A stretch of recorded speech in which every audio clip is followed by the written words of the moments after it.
there, Eclipse. Welcome to stream. I felt really bad for leaving Luna, but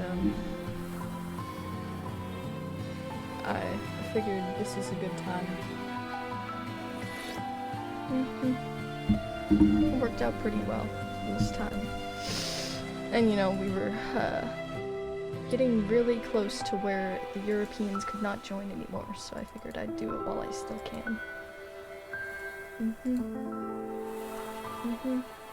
Yeah. So you guys get an early stream today. Just gotta fix these settings, and then we'll start it up. I really liked the game music, so I just kinda kept that. I don't know if you guys have any, like, you just really love the starting soon music that we normally use, but just didn't feel like using it today, so I hope that's alright.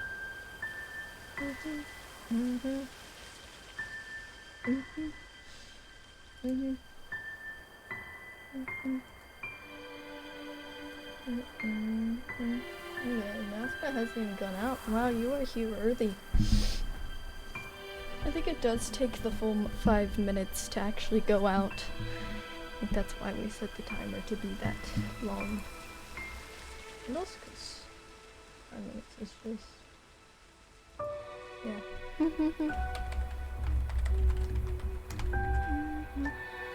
Just gonna... I'm gonna try to meet some people, so... oh, let's see. Is this? Oh, this might have been... I don't know what we did last stream. Saw the alert on Twitch. Oh, fair enough. That would do it. Yeah. Just gonna... yeah. I think we're gonna do this today. I'm gonna promote myself, so I can put myself out there and hopefully meet some people. I don't know, just feels like that kind of day.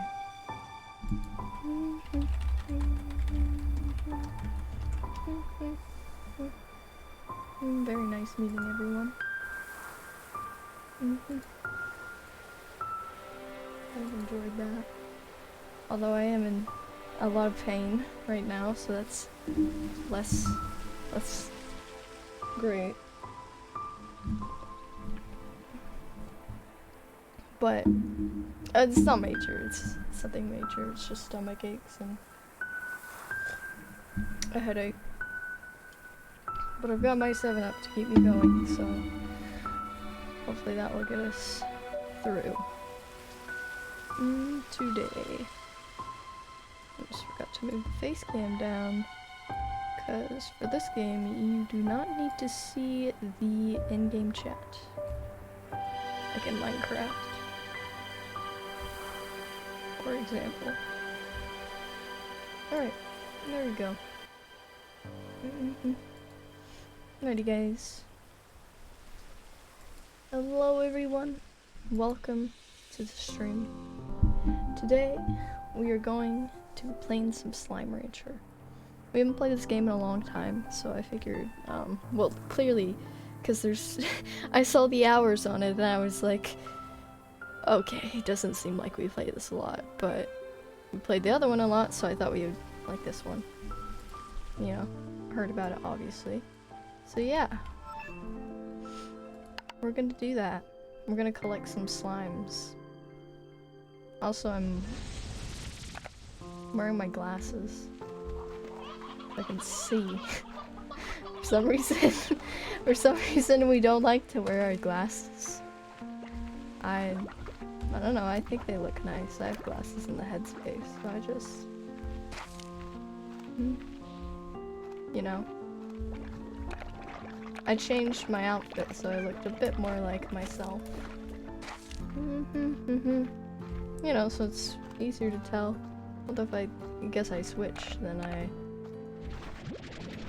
it'll be less. Alright, so I didn't even question anything. I just saw carrots and I was like, carrots. Carrots.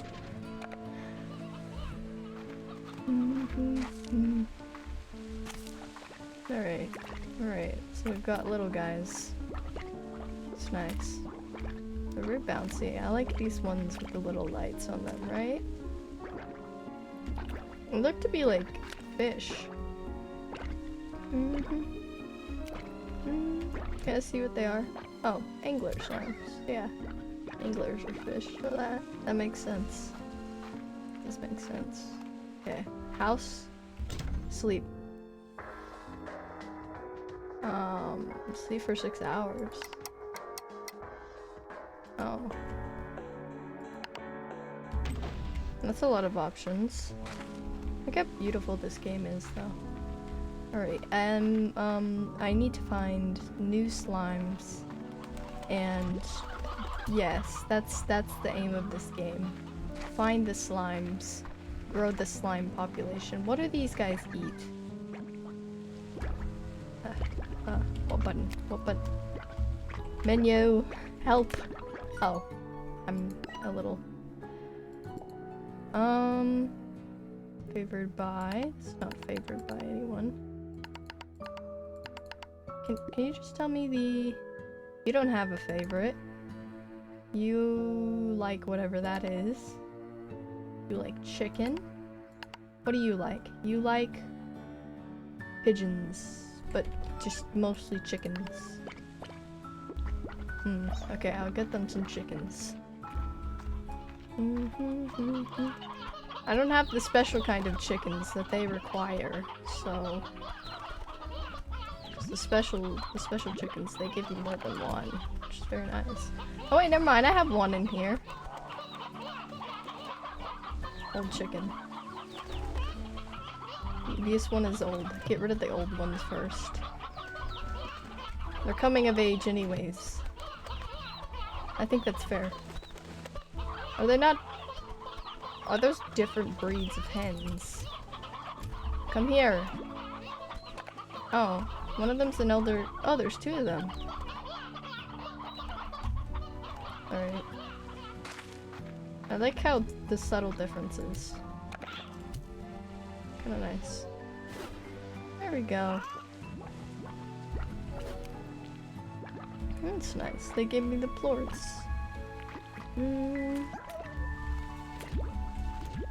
I require your money. I wonder what in the economy these plorts are used for. Because they just kind of give me money. Obviously, the weird shaped coins are, oh. There's more areas. Okay, I need to go out and find more slimes, I reckon. And more food. And more of most everything.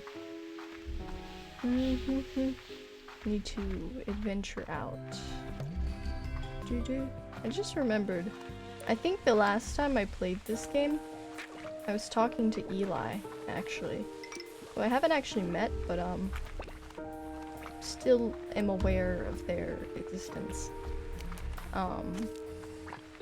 Because first of all, I've seen a lot of things, and second of all, altars are very chatty. Talk a lot. And I think part of it may also be some memories of my own that I've stolen or share. Hello, do you eat?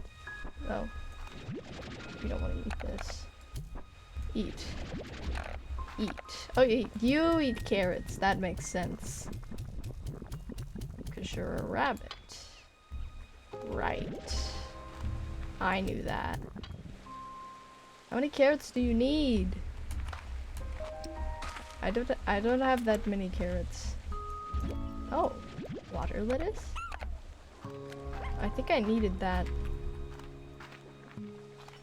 Bunnies, do you eat water lettuce? I don't know if you eat water lettuce. Oh, you do. I need to keep one though. Oh, you're gonna explode.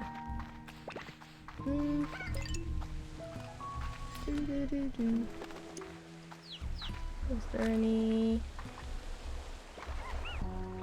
this? Don't know.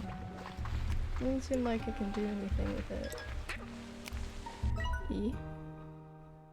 Oh. There's a refinery here. Why is there a refinery here? There's a B. I was so over in my head when I first started here. I remember hauling Jellystone back to the conservatory by hand because I was so excited. Breathless and sweating. I was going about everything all wrong, but I was happy. There's little time now, but I'll need those refinery links if I'm going to be efficient. This time, I'm doing it right. Okay. Any carrots? Any carrots? I'd just like some carrots, please. Or some more of these things. As they seem to be important. I think I could probably... I definitely can go... Oh, I fell. I definitely can grow a crop out of these. They'll need a jetpack at some point. Oh, here we go. Let's go back to the rabbit now. And I will take these. Might need more of these guys. I'm not sure what these big guys give me anymore. I don't think they give me keys. I don't think that's what they give me anymore. Oh. We got cute berries. Where's the bunny? I've lost them. They were about to pop and now they're gone.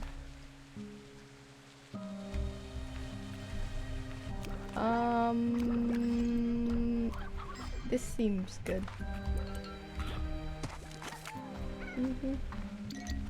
I've lost them.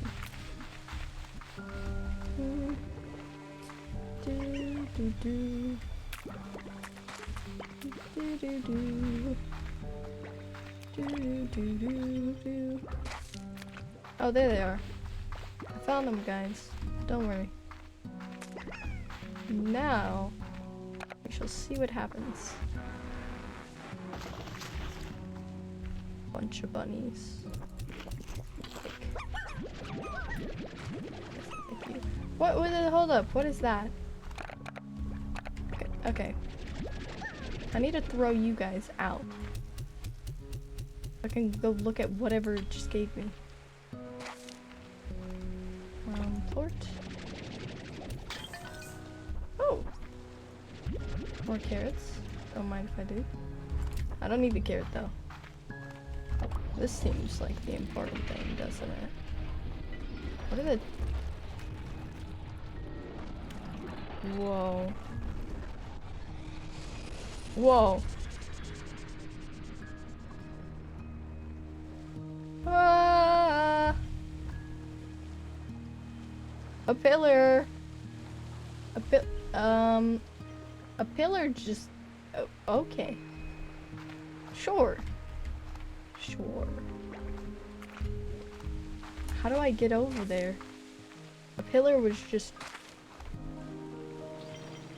Wow. Oh! Resource harvester upgrader required. I wonder what that will be.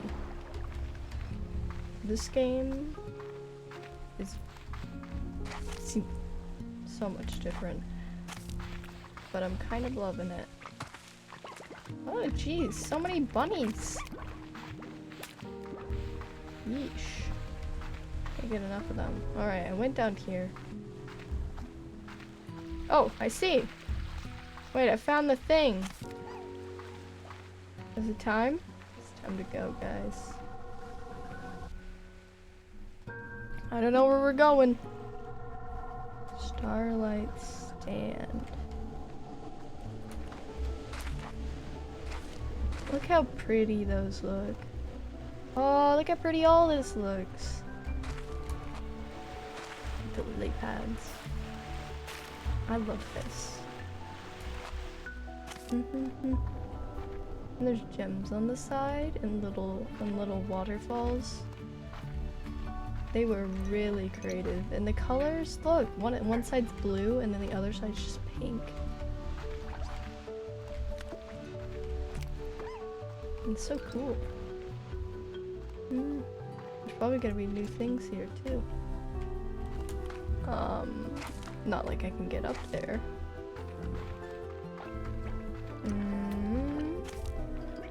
With the jetpack I will be able to. Just not now. Another pot. Oh, need one of you. I do need more of these sea hens, so I'm going to stock up. I don't think I need pogo fruit. Ooh, river! And there's more of these. Oh. Hey, this looks like a door. That looks like a plort. Need a plort. I need a honey plort. Gotta get one of those. Hello. Accessing GGG log. The Prisma waves seem to affect each area of the island differently, expressing a full spectrum of color in some places, but alternating between or splitting the spectrum in others. And they actively change, some more quickly and constantly, others more slowly. In my first year here, every season looked different to me. It was so lonely while it lasted.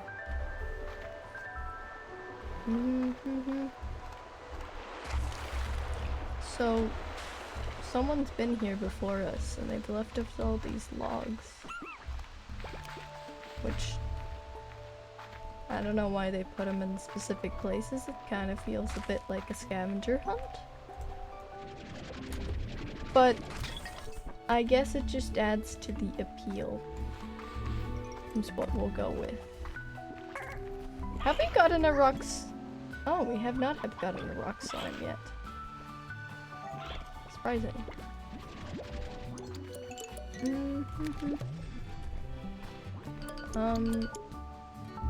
Okay. I'll just take the rock slimes. Oh hey!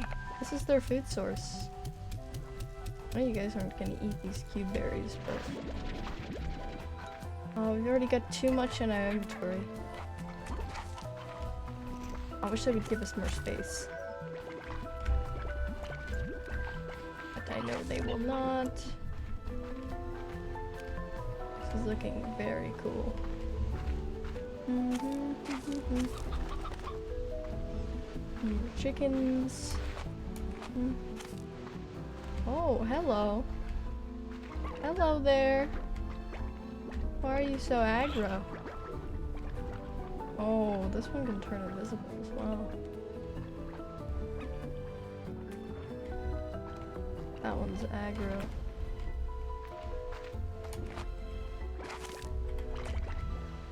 Are you mad? It's definitely going after me. Oh, hello.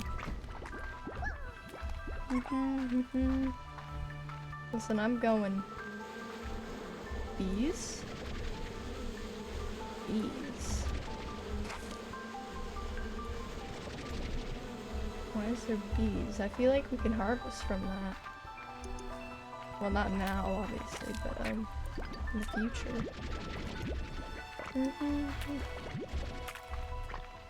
Oh! Oh! No!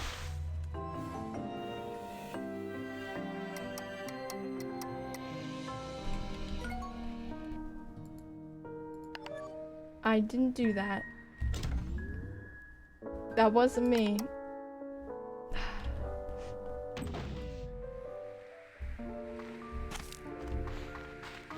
Wasn't me. Oh, chickens, you know? Do you mind? Just...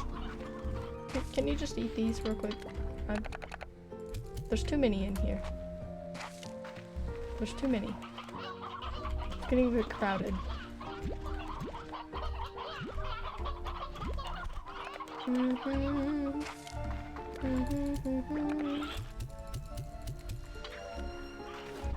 wanna get these guys. These are for you.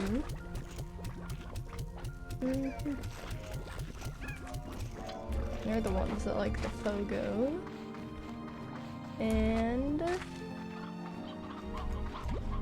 suppose These ones. Those are for the cats.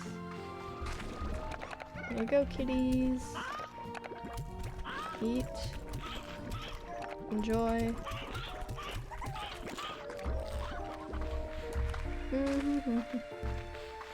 My eyes keep going across.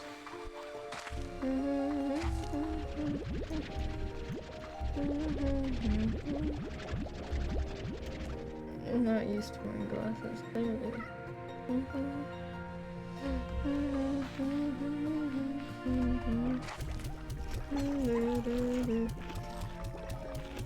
Alright. We're going back. I accidentally died. I was just curious what was over the edge. I didn't mean it.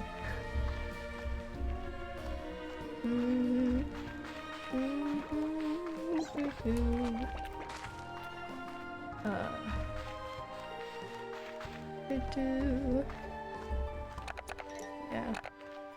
What did I do today? I woke up. It was a very stressful morning because we had, well, I mean, math is always math.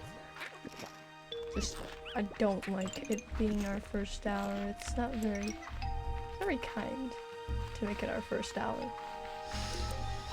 Although, to be fair, math is just kind of either way.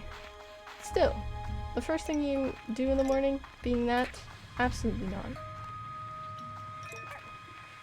It's disrespectful. But, we do. And so, I did that. We're doing graphing right now, which is, I don't know, trig is a bunch of not my thing. Or, sorry, calculus is just a bunch of not my thing. It's not trig. Trig is probably more of my thing. Actually. So that's more algebra, and then calculus is more geometry, and I don't... Not a big geometry fan. Shapes are cool, as an artist, I suppose, but, not that cool. Okay. Don't look off the edge. Note to self.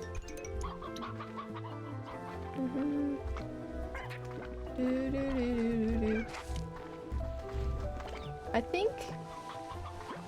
Oh yeah, our chemistry teacher's also really good. You know, I think you can tell when a teacher is really good when they just start going on a tangent about something random, and then you just find yourself listening in, because, you know, it's interesting. And they're able to make it sound interesting. And it's really crazy to me that some of the students in there just don't care enough to listen. Because it's like, this class would be so easy if you just paid a bit of attention. And you know, the teacher's making it really easy.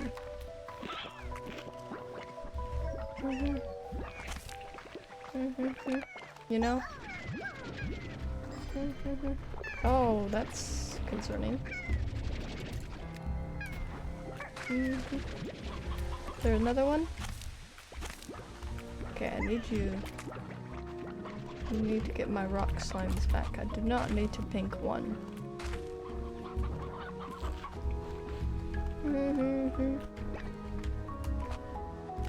Nests. Flowers. Am I missing something? I do feel like I am. Water.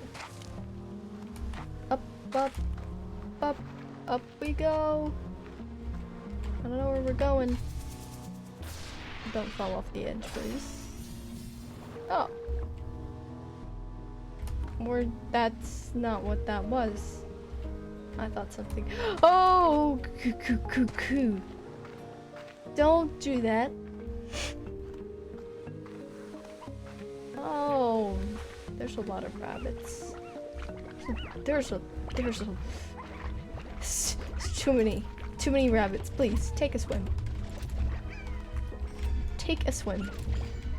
Take a swim, please. There's too many of you. You're chowing down on all the resources. I need some stuff. Population control. I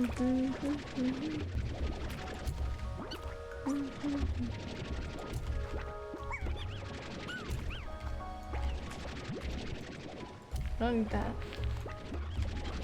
Stop it. Stop it.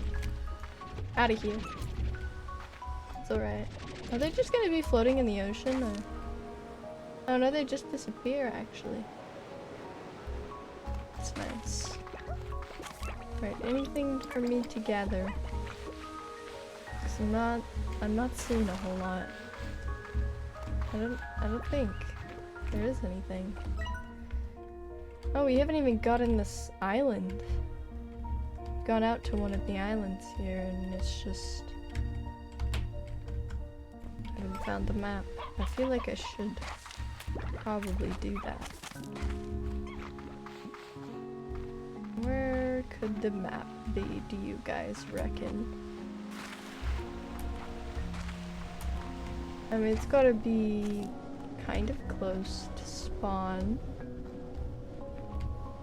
but not too close, because this game likes us to find things. Usually they're up high. You think it's over there? The one spot we can't get up to? Unless... I don't trust my abilities in these things, but... Wall jump. Wall jump. Wall jump. Wall jump. I don't think it's gonna work.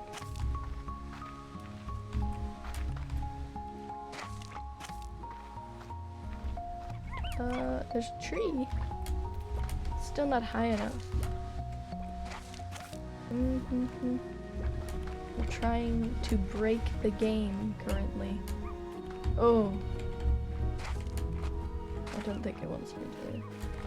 Really don't think it wants me to do parkour, guys. But I want this map. And I don't have a jetpack yet, so this is what we're doing.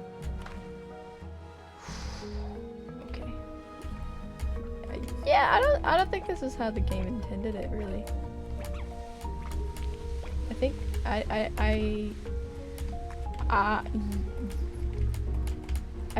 don't think this is how the I don't think this is how the game was intended. Oh. I got guy. I got a guy. Hey, guys, I seem to be at a bit of a loss here.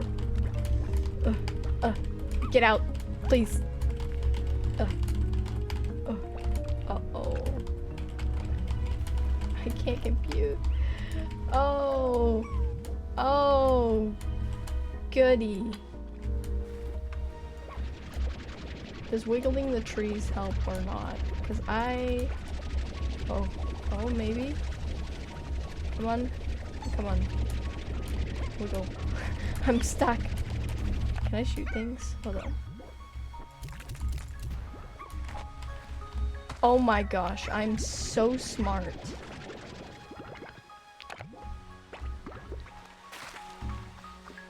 I'm so intelligent.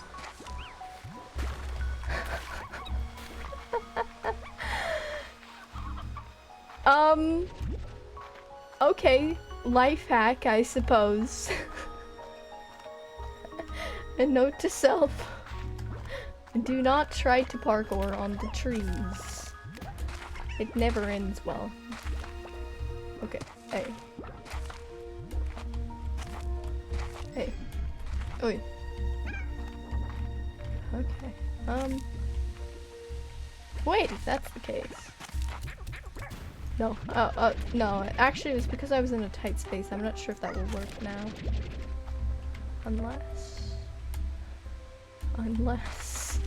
Unless we do some more game breaking, perhaps? Come here. Come here. Come here. We're going to break this game. Nope, come here. Come here. Come here. Thank you. Thank you, sir. So, what's up here? Oh. Not much. Okay, I need to go back up. Issue. You see, this is the real issue with breaking the game. But now, I'm just a tiny bit stuck. What happens if I throw a... Nothing. How do I...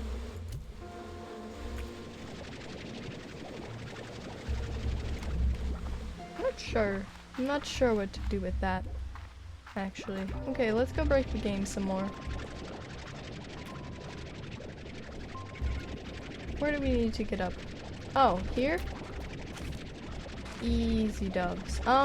Actually no, this doesn't look that easy to get up to.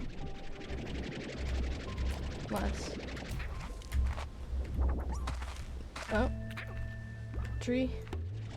Actually, that's kind of a good place for you. Do you mind? Stop it. Please. Just stop minding.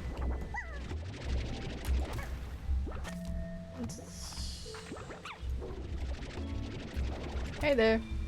Goodbye. Okay, I need to calm down. Ugh. Okay, we can get up here. And we can go whoosh. And then from here, we cannot actually. What is that? Come here. Come here. Come here. I need to bounce on you. Ow! You bit me.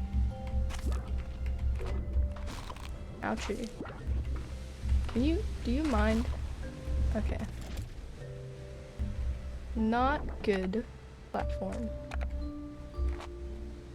I just want to go up there. Why not?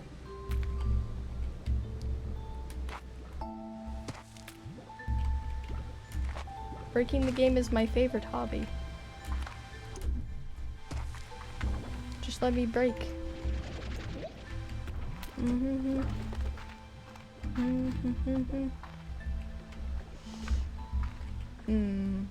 Into tree. They really did bug-proof this. But I reckon we're... Ouchie. Okay, but... Calm down. Calm it. Okay, can you... Stop that. Bad. Bad. Bad. Bad. Bad.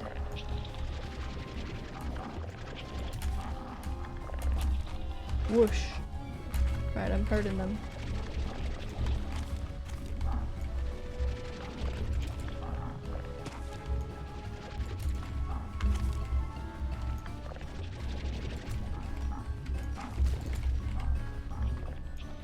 Come on. You want me? Come and get me. Oh. Whoosh. Whoosh.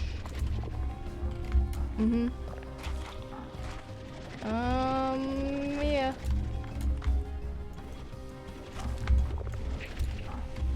Come here. My mouse is breaking. Wait. Oh. There we go. I accidentally pushed the mouse sensitivity button. Whoosh. Whoosh. Come here. Come here. Oh, that was not where I wanted to push you at all. Oh, you're dead. I don't know how. Nice. Oh, there's trees up there.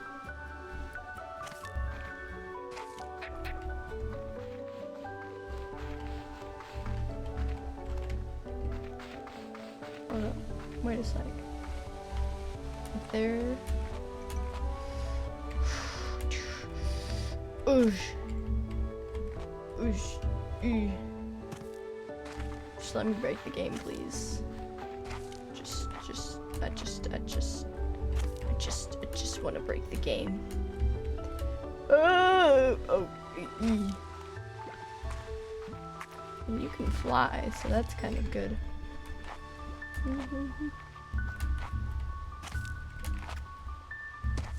I can get up here. If I really believe. Hold up. Big slime, please.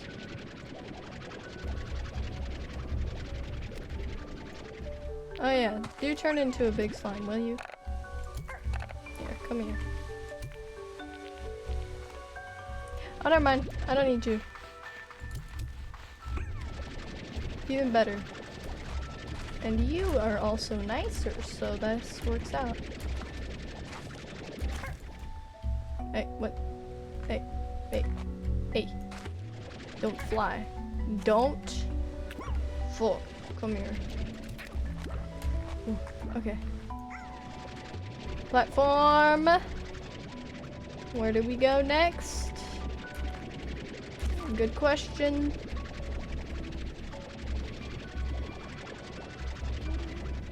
The answer I'm going with is I do not know. Oh yeah. Okay. Do I need you? Well, in case I fall. Can I get up there? Ooh. Okay, I'm putting you there. Come here. Putting. Oh. Phosphorus, please.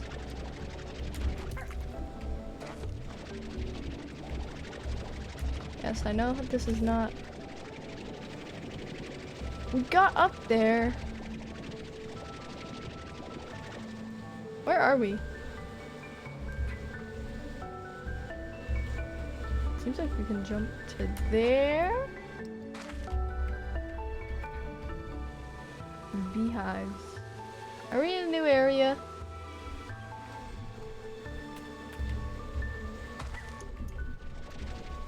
What's that? What was that? Oh.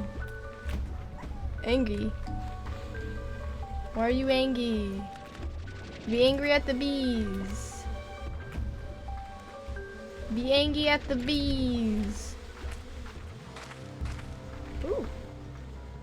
Dark spooky hole.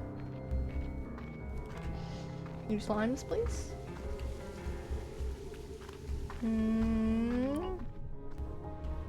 Oh, alright. I don't have any food. Oh wait, I do actually. Here, take that. Or die. That works too. There you go. Now you're docile. There's this bees. There's nothing over here.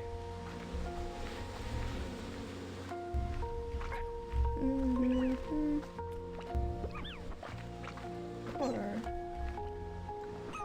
there's that.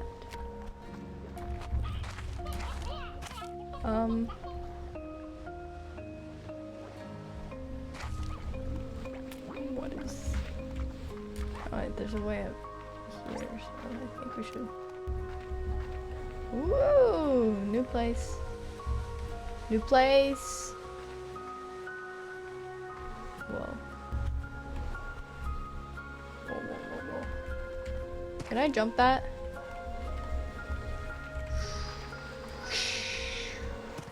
Yes, I can. Honeys! That's what we needed for that one relic thing. Oh, and they have the food they need as well. Nice. I don't need that. give. Oh, this one says dangerous. I should definitely. Anyways. What was I saying about dangerous and should definitely? No. Don't know what you're talking about. Oh, is the chicken still there? Can you not eat the... Oh. Oh yeah. Just stand in the water.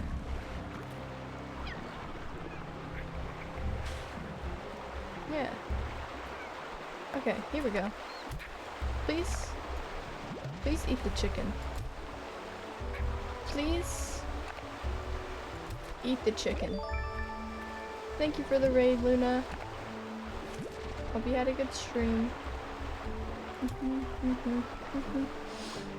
Did you finish what you were doing?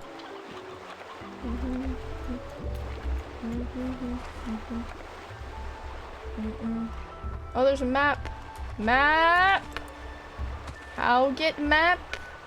I want. Now. How get map? I need map. I'm sure dangerous place isn't as dangerous as they say. I'm going to ignore the signs.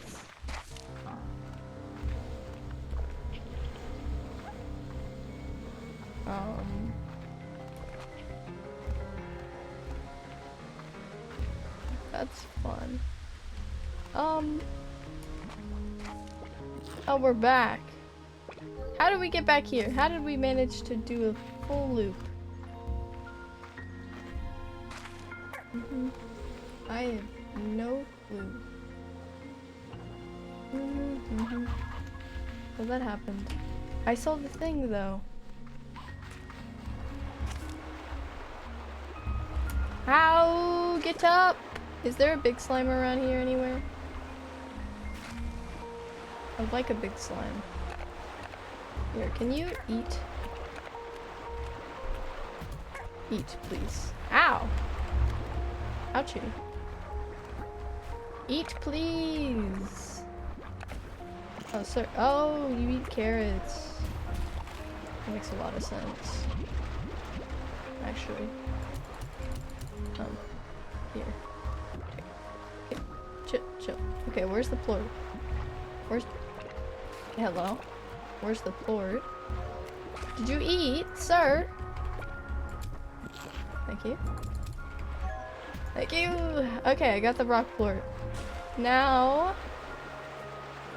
I need to figure out where that thing was. Yeah, finally get to raid you.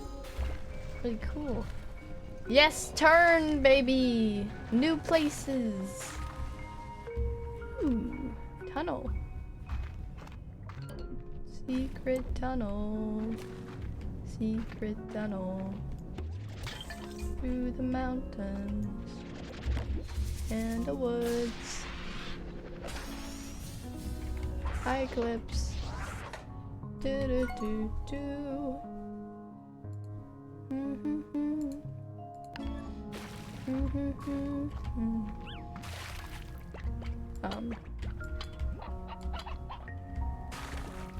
Just blocked.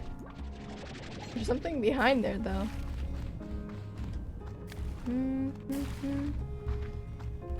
The new place? Or old place? No, this is old place. Hold up. New place? That's blocked off. It's just blocked off.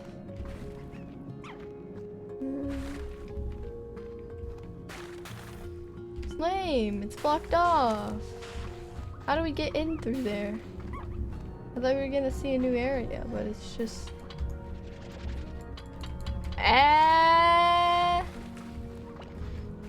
Guys, you did not see my amazing skills in this game. I got stuck in between a tree, and I did the best thing ever. Oh hey, there's another one of these. How does that open? There's a bunch of these doors, and I can't. I use the rock slimes to get me unstuck out of these trees. feeling proud about that one. Not gonna lie.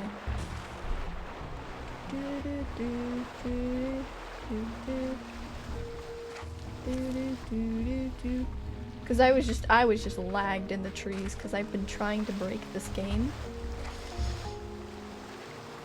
You know, because I want to progress without having to do the work to progress, as one does.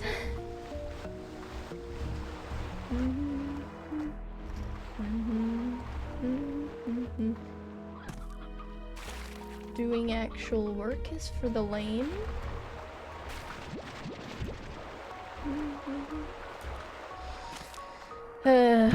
Yeah, we're gonna need a jetpack. Good afternoon. Welcome in.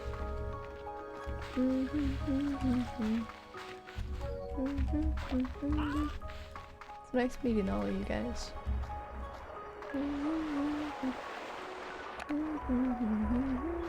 How was your day?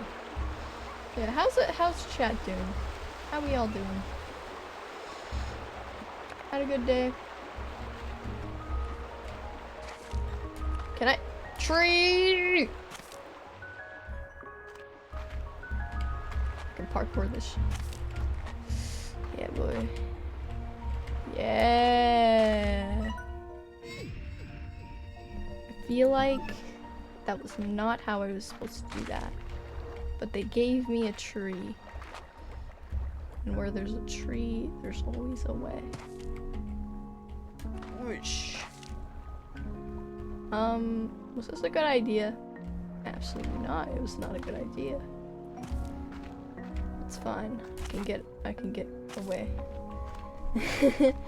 Where there's a tree, there's always a me. Yep. Trees are great. A nest up here. No way. Whoa. It's Eclipse. You guys all know each other? That's nice. No, Eclipse knows Luna, because, you were on their stream. And they've just raided me now, so that's kind of, yeah, obvious. What do you normally stream, Luna? Is it always, Minecraft or, like the hardcore stuff? Hey, this is new. I think. There's coral reefs. I do not recognize the coral reefs. Angry. Why are they all angry at me? Don't be angry.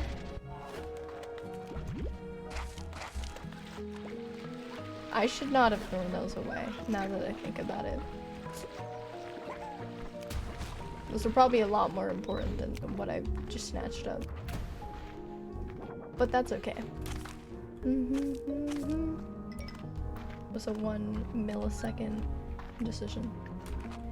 I usually stream Minecraft though, sometimes other things.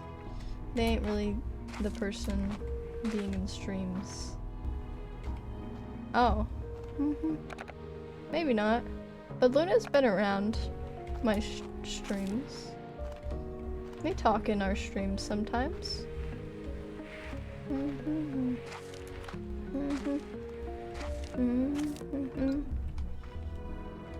Yeah.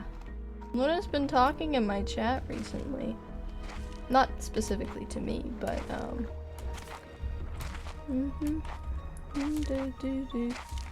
they have, yeah, well.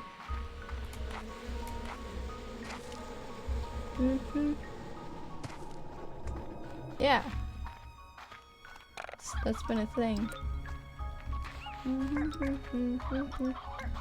Be out, in and out a lot today. Gotta do the laundry. Alright, that's okay.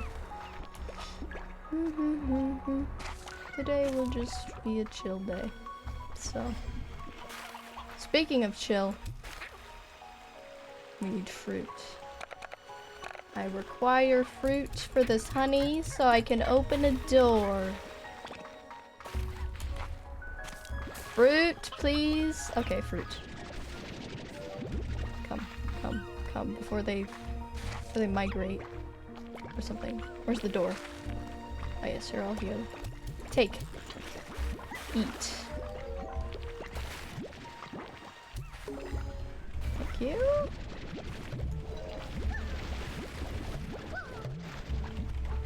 Now to see what's in here. Ooh, it's dark and spooky. Like the other one. Wait a second. Wait a second. Wait a second. Oh! Well, now we found where this leads to. The irresponsible humans. Smiley Rock. So it literally... Nope, oops. I'm getting lost already. Okay. Well, that's a little shortcut that we can use now. Not really anything big.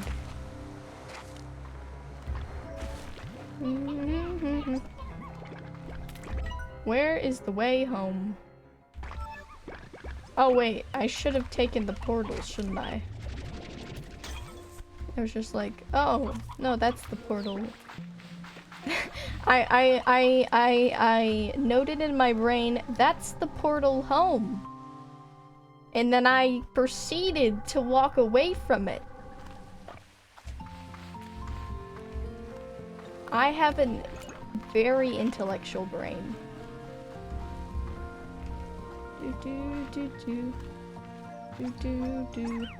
My yeah.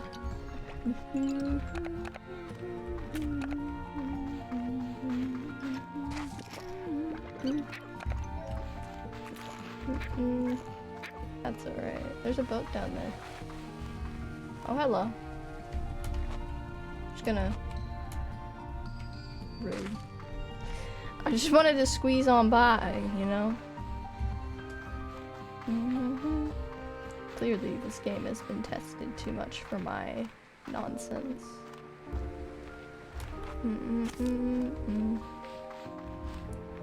They know my instinct.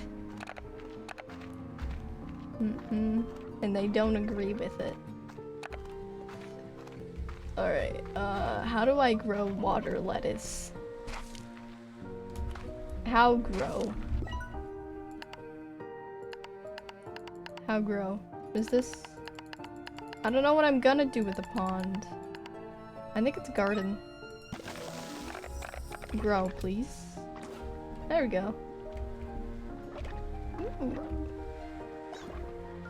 I think you guys like these, right? You guys like water lettuce? No? They look like you. It's my brain. Oh, it's favorite. Well, why are you guys this color if you don't like water lettuce? Fine. Do we have rabbits? We don't have rabbits. Okay. Very lettuce indeed. Okay. You guys are definitely going to escape this. And I'm concerned. But that's a-okay.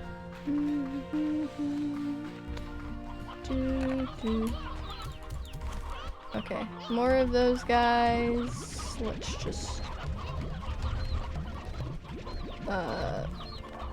get rid of some of these. Alright. So many chickens. Your favorite chickens.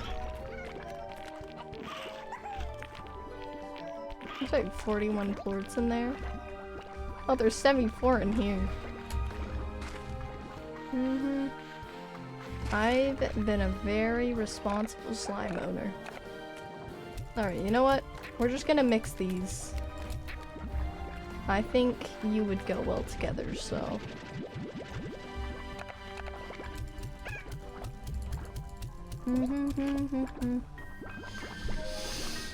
We're gonna do that.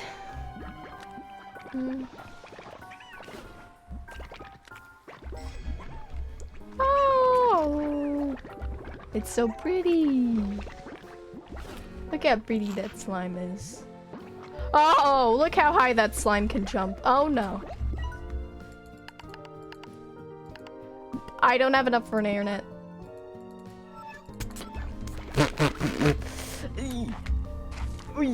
No, don't jump out. Stop it. Stop it. Stop it. I'll call the feds.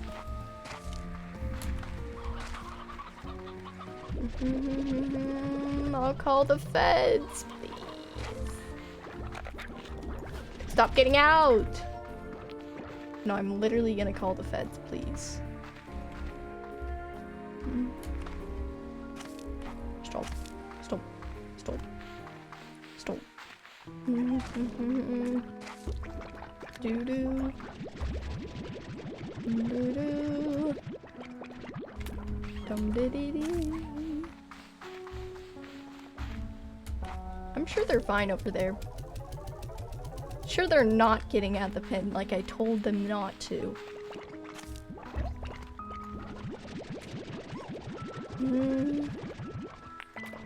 Kids these days.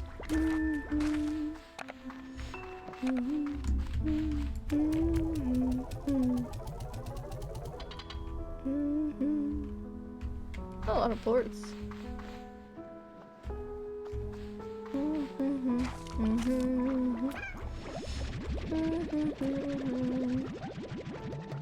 I actually know lettuce in French. Fun fact. It's late too. Or, I don't know if I said that right. I don't remember what French sounds like. I just know that it's... I was gonna type in chat, but actually... Here you go. Here you go. Here's your... you know, I may have got the gender wrong as well. It may actually be law. But why give things gender when no? Stop it! You guys weren't supposed to get out! Stop it! Sirs? Sirs, please.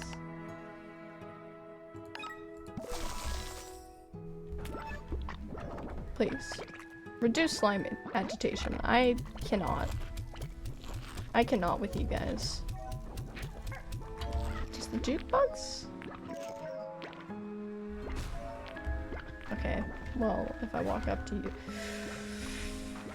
This looks safe! This looks really safe. This looks like it's gonna go well. I'm just gonna leave them there. It looks safe! It looks good! It looks good! Good, good, good, good. They're not escaping. They're not starting a revolution on my property. That's not happening.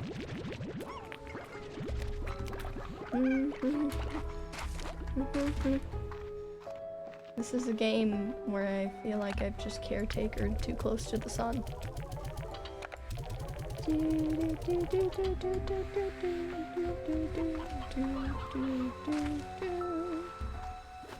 Okay, listen.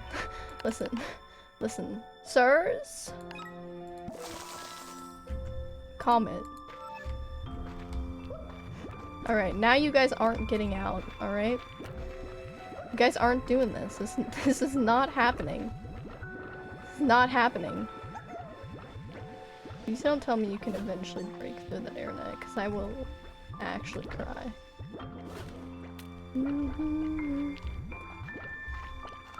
Oh, do you guys not have a auto port collector? Probably get that as well. So expensive. Luckily, you guys aren't hostile. Oh, your little noises.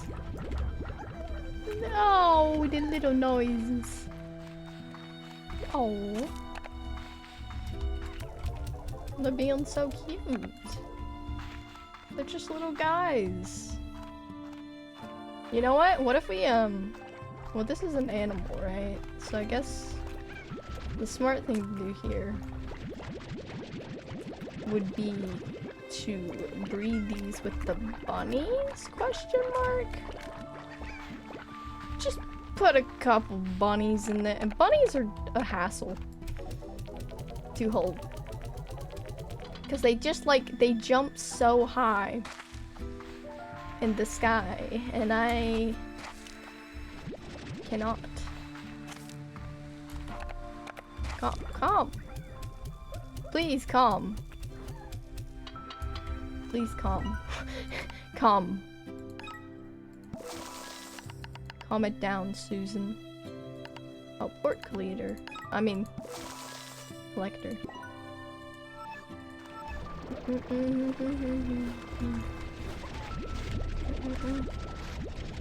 I would know a lot about that collector guy.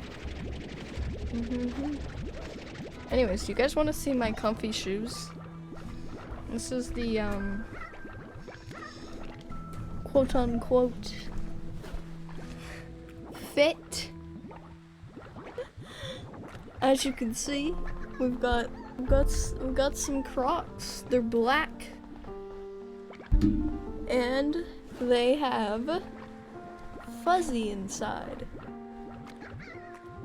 So they're very comfy. I guess I should put these in lousy mode. But also I always feel like they're gonna fall off in I always feel like my Crocs are gonna fall off in lousy mode, even though I know that's not realistic. I'm gonna get out of sports mode. I believe there was this whole conspiracy theory about like what adventure mode, aka what sports mode, aka adventure mode as we've been calling it,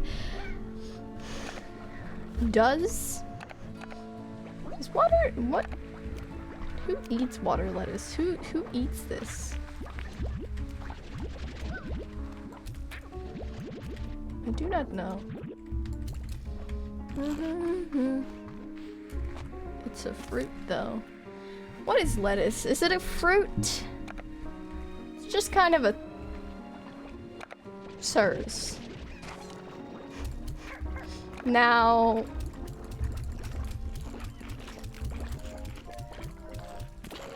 I'm just gonna ignore the fact that happened. We're just gonna ignore it.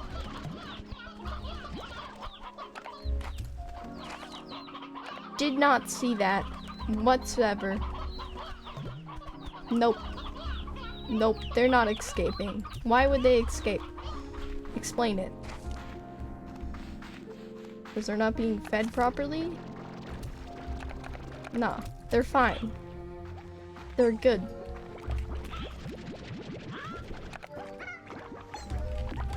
They've never been fed this good in their entire lives.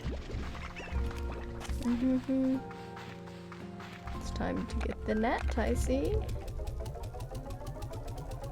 The net does become a necessity. Hey! Oi!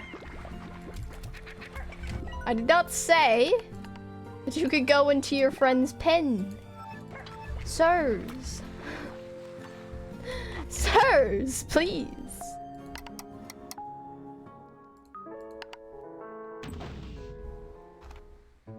I don't know how you got in there, but you did manage. Luckily, none of these guys have gotten out because they're stupid, I guess. What do they keep doing? They keep hurting each other. I do like their sounds, though. They have nice sounds.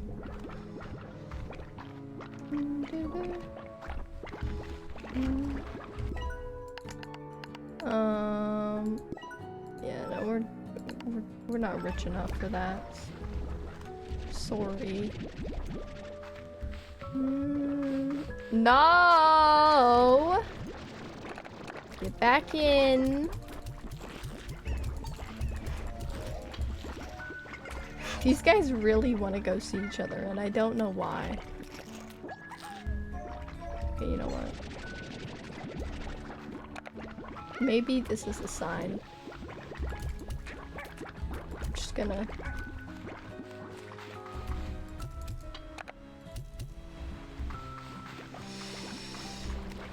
Crime! It's what we do.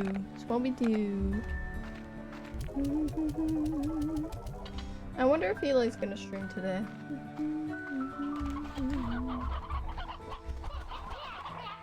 They didn't yesterday, and that was, yeah.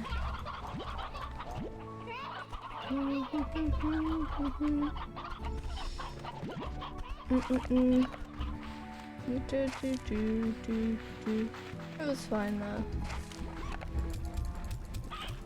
I don't remember what I did yesterday, because I was not there, but sure we did something cool.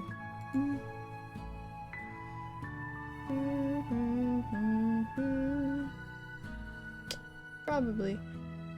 Oh, why do I not have my... Oh, I do have my creator dashboard. It's just from the raid I was lurking in Luna's stream. Didn't close the tab.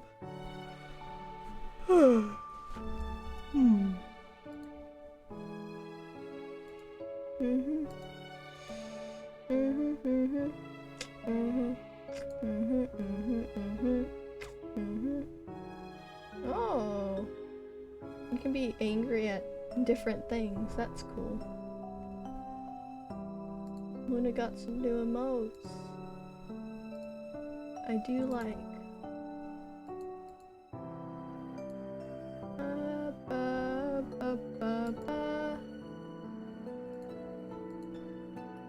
Good drawer. Look at the new ones. They look so cool. I'm just looking at them. Murder, stab elements, murder Twitch, and kill Nightbot. What beautiful things. Truly, I love.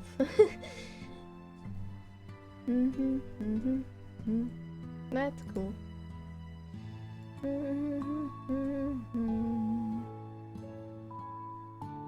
Change my name to Andrew. What? That guy's not. I won't question it. That's what I'll do.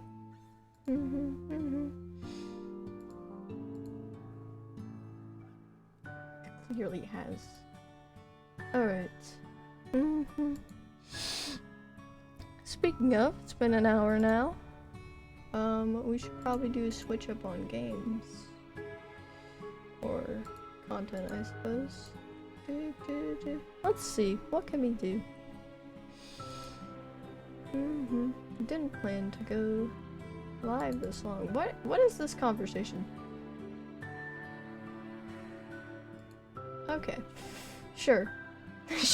Sure. That's cool.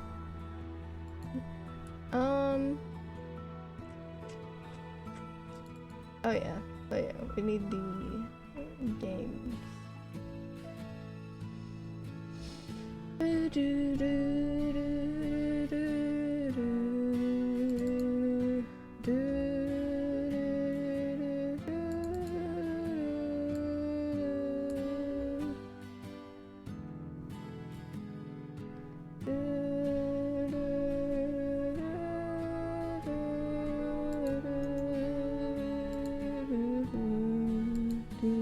I wonder if there's...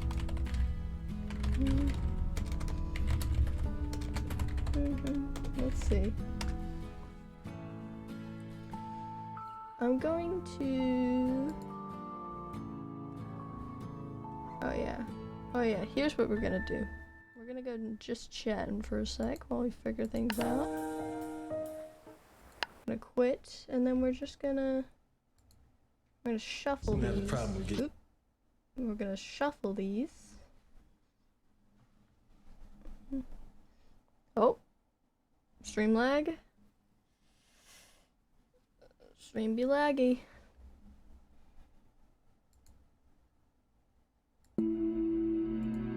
Alright, does this?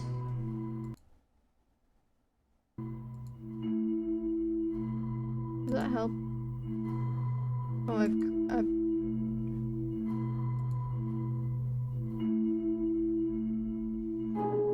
Here, I'll just... Oh, why is it gone all... Oh, oops. Uh-oh. Why is it in the red? What's wrong? What's wrong, stream? Why are you in the red?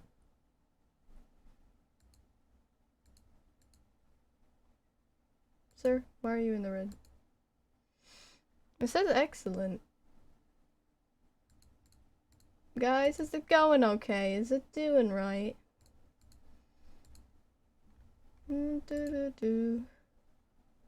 Oh, here. We'll turn on some... Hello from the void. Is it doing alright? Is it still... Just gonna...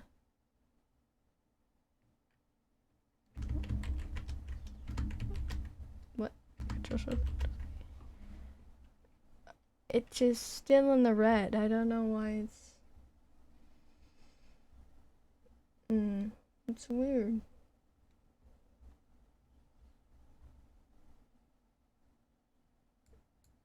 Most things seem to be going alright. Oh.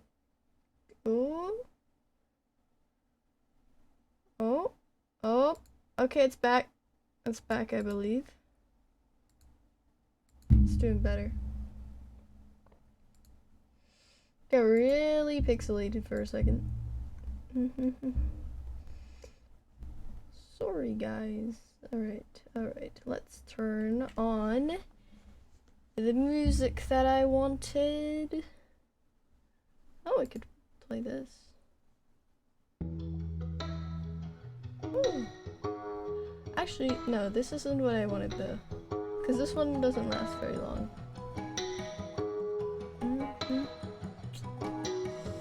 We wanted... Where's Stardew? Should be... I mean... Is there not a Slime Rancher one? Oh, I just realized there may not be a Slime Rancher one. Oh well, since that's the case, we'll just let it run its course, actually. Just go with it. Forgot to change more to blue too.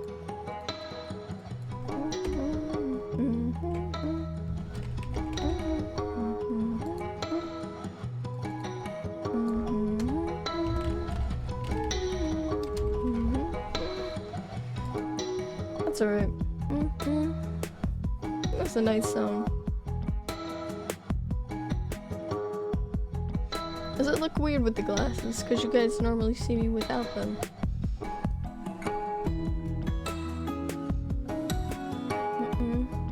I don't know. I just heard some people in my class discussing that they're just like, I've never seen you without your glasses. It's so strange. Yeah. Okay, it dipped in, but I think it's alright.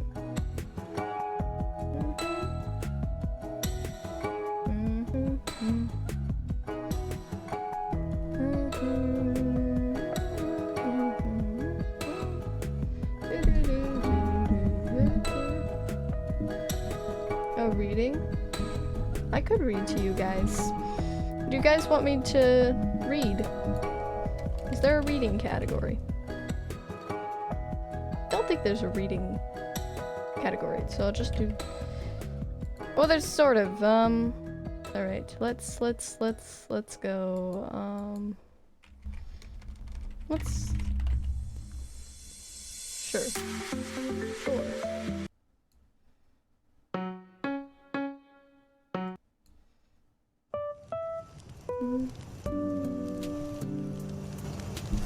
Okay.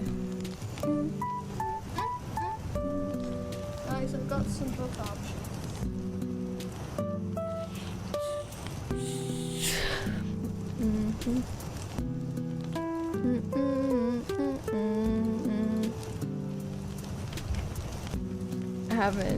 I guess I can put red.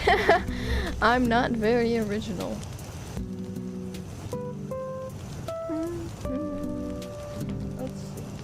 give you some.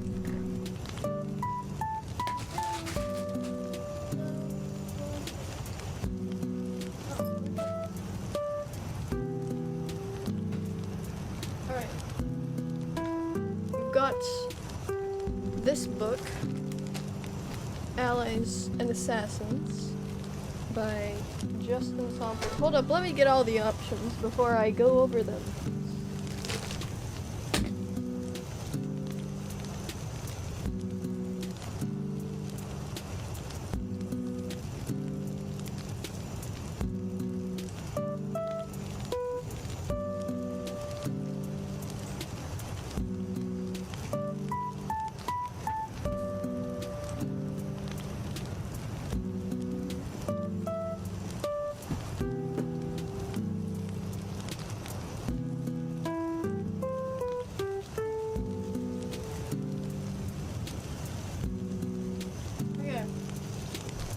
Okay guys, I've got a few options.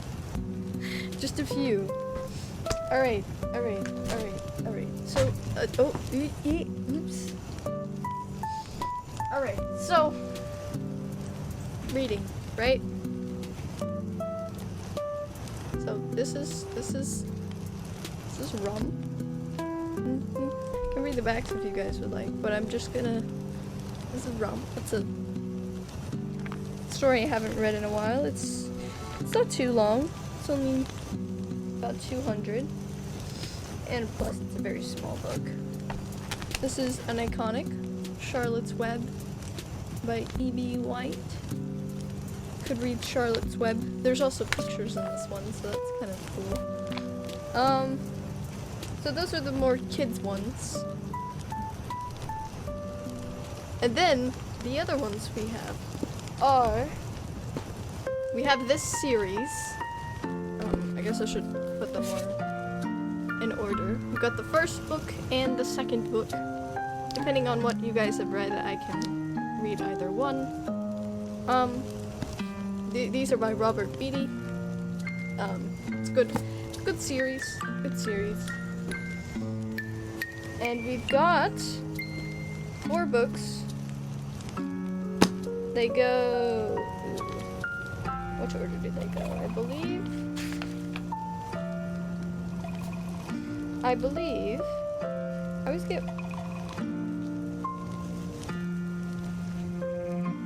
which one the first one is and which one's the second one mixed up out of these, but this is book 1 and this is book 2, I believe. And then we have oh dang it, wait. I think this one's book 3 and then this one's book 4. I think that's how that goes. So I have Seraphina series, one of our favorite series. We passionately read those. And then we've got this last one, which I hope to get the second book to someday. And it's a lot longer of a book. We probably won't read all of this one, but maybe some of these other ones we could maybe finish within an hour. I don't know. Or we could at least get maybe 100 pages in. So, yeah, those are your options. So, I guess I will leave that up to a poll. Poll can go for... no, I don't know. Also, barbecue Fritos. Snack of the day. Very good.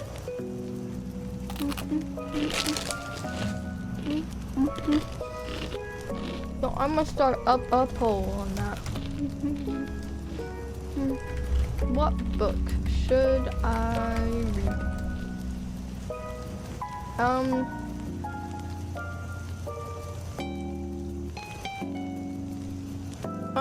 Should we let this go for 10 minutes? Sure. We don't have quite an as active of a chat, so I'm gonna give you guys more time, I guess. Maybe.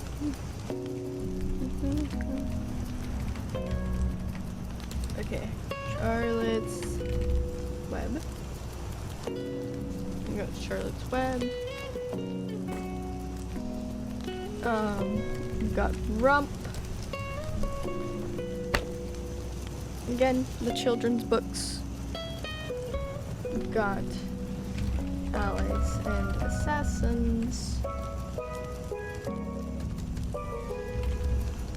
Which is this one? We've got the Willa series. And then we've got the Seraphina series. So, yeah, that's what we've got.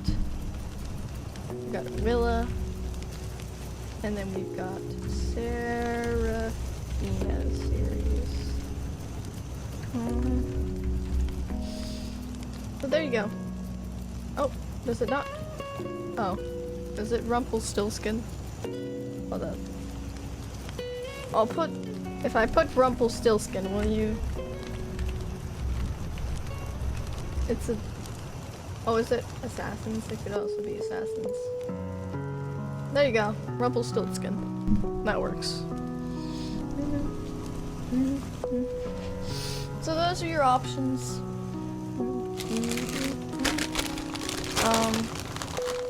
I can't say what my favorite book is.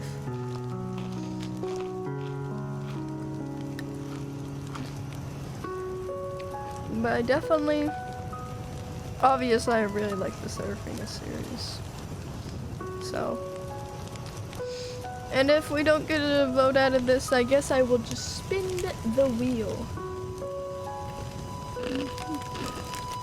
Well, I want everything I can really do. But yeah, it's fun.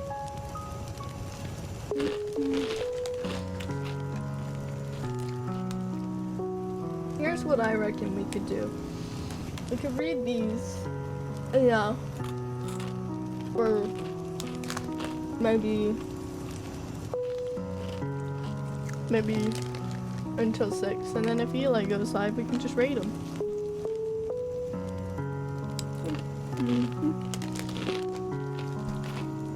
Not that I know if they will or not, but you know.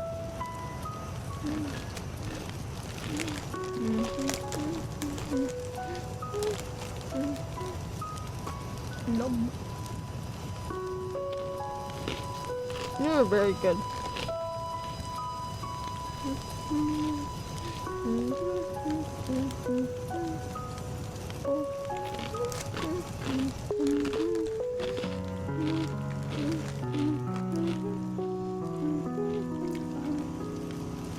I believe Northern's been subbed for 4 months. Jeez.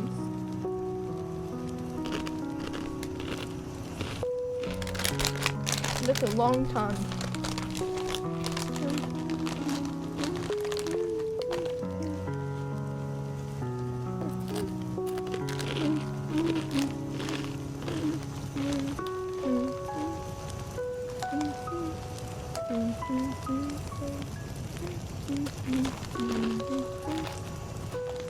Now that I'm thinking about it, it probably is law.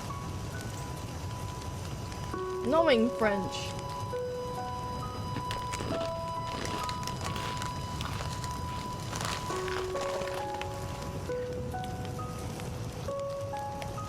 Well, it's just kind of the default of what you learned, I guess. Like, I don't know.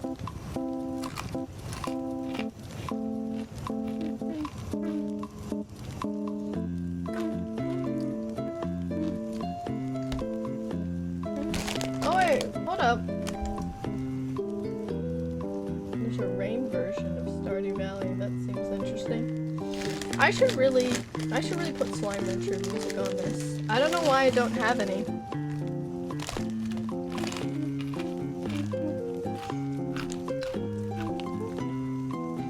It feels criminal.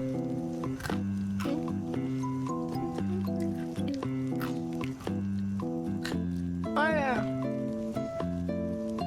Maybe we can also have a movie night at some point. Haven't done one of those in a while.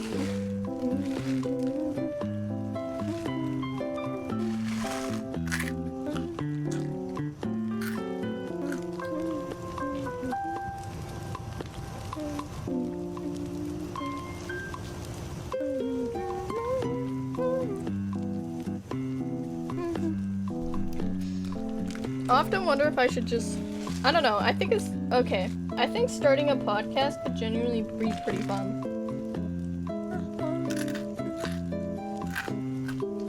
I know a lot of people probably wouldn't watch them, but it's something. It's like a stream, except there's nothing to watch. Only listen. And honestly, if I were to actively listen to podcasts, I'd just zone out. I sometimes do that. If I've watched so much of something, occasionally I'll just put it in the background. Oh, let's see. Headphones go by.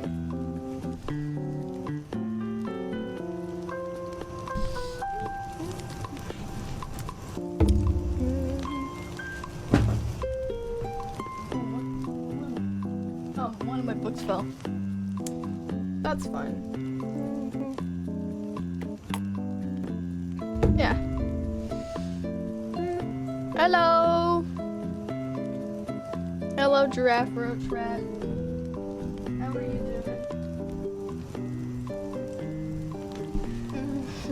doing? We're having a little poll on what I should read to everyone.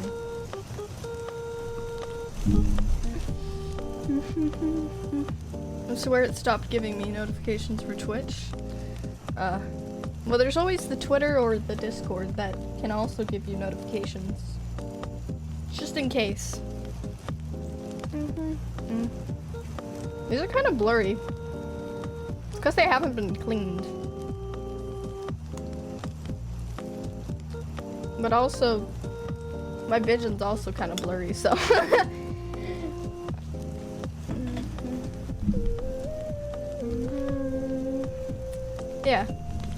Yeah, so this is, I should see the poll. Charlotte's Web. Yeah. And Charlotte's Web will, Rumpelstiltskin. Allies and Assassins. And Seraphina. My opinion on frogs. Frogs are nice. In real life, they're a bit slimy, so I wouldn't really want to hold one. It's texture, but yeah. Well, I guess it's apparent what we're reading.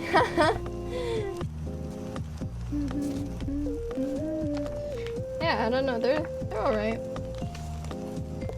That makes sense. These pages are nice. This is an old book. Look at the text in this. The text is I don't know. It just it gives weird. The font looks weird to me.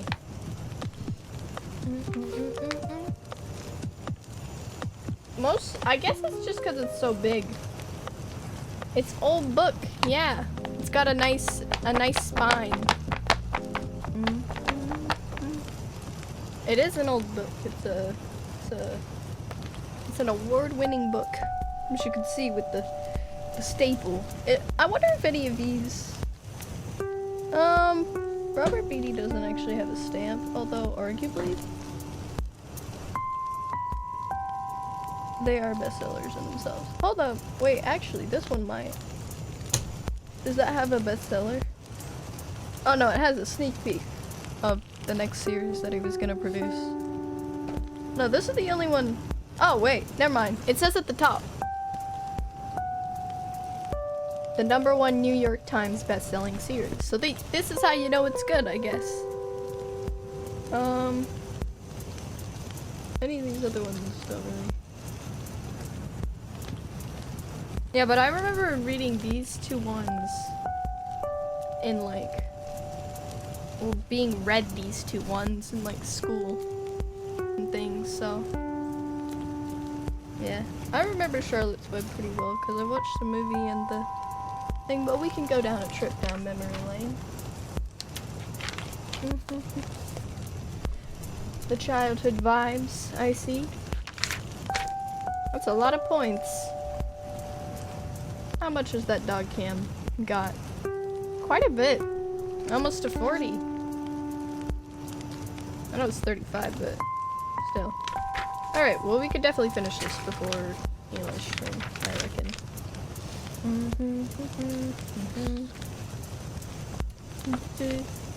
You have good taste in background music. Thank you.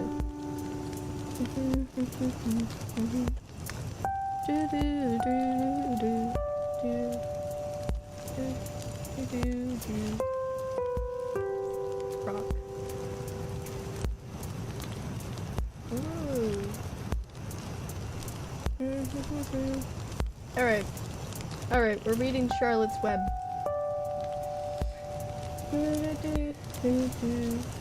And it's time, guys. It's time for the trip down memory lane. Oh boy. Oh goody.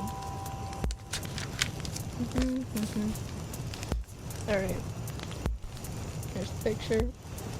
There's a couple of picture pages in here, so I'll have to show you guys those ones.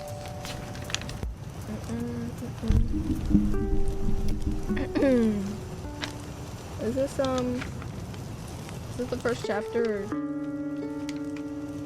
Oh yeah, I think this is a...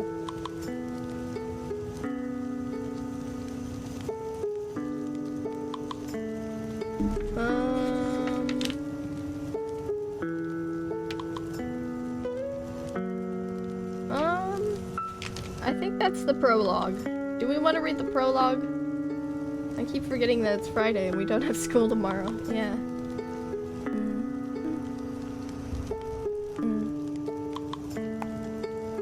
Been a weird day today. Did we skip the prologue? It's kind of... I'll skip the prologue. I don't think it actually adds to the story. Read the okay. It's a couple of pages. The foreword by Kate DeCamillo. I was a kid who judged a book by its cover, and the cover of Charlotte's Web made me nervous. For one thing, the pig looked worried. For another, the girl seemed stoically resigned to whatever it was that the pig was worried about. Together with a sheep, a goose, and a spider, the worried pig and the resigned girl formed a taboo that virtually guaranteed the reader some sort of misery. I wanted nothing to do with that misery. Week after week, year after year, I glanced at the troubled face of Wilbur in the paperback spin rack at Copper Memorial Library. I looked and then I closed my eyes, and then I spun the rack so that that book, the pig, the potential suffering disappeared from my sight. All of which is to say that I came to Charlotte's Web late.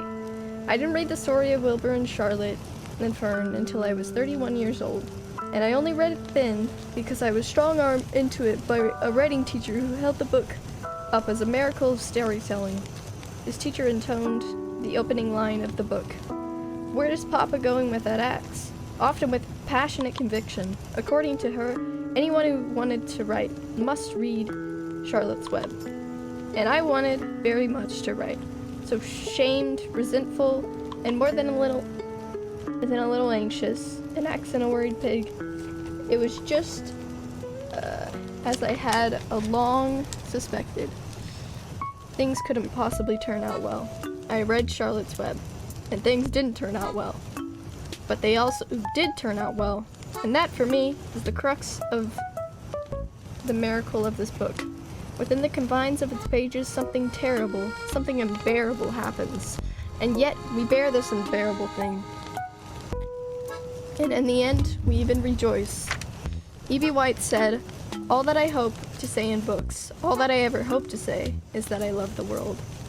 White loved barns and pastures, dumps and fairgrounds, ponds and kitchens. He loved pigs and sheep and geese and spiders. He loved rain, harnesses, pitchforks, springtime's fall. He loved spider webs, monkey wrenches, Ferris wheels. Every word of Charlotte's Web bears the full weight of White's love for people, seasons, animals, and archinids of this world. And every word of this book shows us how we can bear the triumphs and despairs, the wonders and the heartbreaks, the small and the large glories and tragedies of being here. We can bear it all by loving it all. These autumn days will shorten and grow cold. The leaves will shake loose from the trees and fall. Christmas will come in the storms of winter. You will live to enjoy the beauty of the frozen world. Winter will pass, the days will lengthen, the ice will melt in the pasture pond, the song sparrow will return and sing, the frogs will awake, the warm wind will blow again. All these sights and sounds and smells will be yours to enjoy. Wilbur, this lovely world, these precious days. This is Charlotte's promise to Wilbur. It is also E.B. White's promise to the reader. Things will continue. Life will go on. It will be beautiful, astonishing, heartbreaking. And as long as you keep your eyes and heart open to the wonder of it, as long as you love, it will be okay. I wish I could be in the library beside that child who's at the spin ramp considering Wilbur's face. Wait, I would say. What about this book? The one with the pig? No, she would say. It scares me. Why? I'm afraid of how it will turn out. It turns out beautifully, I promise. You promise? I promise. I don't know if that small girl would have believed me, but I do know that she needed the words, the love in this book. We all do. Wait, Wilbur? Yeah, Wilbur. That's the name of the pig. Alright. That's the end of the prologue, or whatever that was. Now, into the actual story. Chapter 1. Before breakfast. Where's Papa going with that axe? Said Fern to her mother as they were setting out the table for breakfast. Out to the hog house, replied Mrs. Arable. Some pigs were born last night. I don't see why he needs an axe, continued Fern, who was only 8. Well, said her mother, one of the pigs is a runt. It's very small and weak and it will never amount to anything. So your father has decided to do away with it. Do away with it? Shrieked Fern. You mean kill it? Just because it's smaller than the others? Miss April put a pitcher of cream on the table. Don't yell, Fern, she said. Your father is right. The pig would probably die anyways. Fern pushed a chair out of the way and ran outdoors. The grass was wet and the earth smelled of springtime. Fern's sneakers were sopping by the time she caught up with her father. Picture. As you can see. Please don't kill it, she sobbed. It's unfair. Miss Arable stopped walking.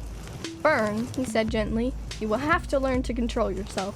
Control myself, yelled Fern. This is a matter of life and death, and you're talking about controlling myself? Tears ran down her cheeks, and she took the hold of the axe and tried to pull it out of her father's hands. Fern, said Mr. Arable, I know more about raising a litter of pigs than you do. A weakling makes trouble. Now run along. But it's unfair, cried Fern. The pig couldn't help being born small, could it? If I had been very small at birth, would you have killed me? Mr. Arable smiled. Certainly not, he said, looking down at his daughter with love. But this is different. A little girl is one thing, a little runty pig is another. I see no difference, replied Fern, still hanging on to the axe. This is the most terrible case of injustice I've ever heard of. A queer look came across John Arable's face. He seemed almost about ready to cry himself. All right, he said. You can go back to the house, and I will bring the runt when I come in. I'll let you start it in a bottle, like a baby. Then you'll see what a trouble a pig can be. When Mr. Arable returned to the house half an hour later, he carried a carton under his arms. Fern was upstairs changing her sneakers. The kitchen was set up for breakfast, and the room smelled of coffee, bacon, damp platter, and wood smoke from the stove. Put it on her chair, said Mr. Arable. Mr. Arable set the carton down at Fern's place. Then he walked to the sink and washed his hands and dried them on the roller towel. Fern came slowly down the stairs. Her eyes were red from crying. As she approached her chair, the carton wobbled. There was a scratching noise. Fern looked at her father. Then she lifted the lid of the carton. There, inside, looking up at her, was a newborn pig. It was a white one. The morning light shone through its ears, turning them pink. He's yours, said Mr. Arable, saved from an untimely death, and may the good Lord forgive me for this foolishness. Fern couldn't take her eyes off the tiny pig. Oh, she whispered. Oh, look at him. He's absolutely perfect. She closed the carton carefully. First she kissed her father, then she kissed her mother, and then she opened the lid again, lifted the pig out, and held it against her cheek.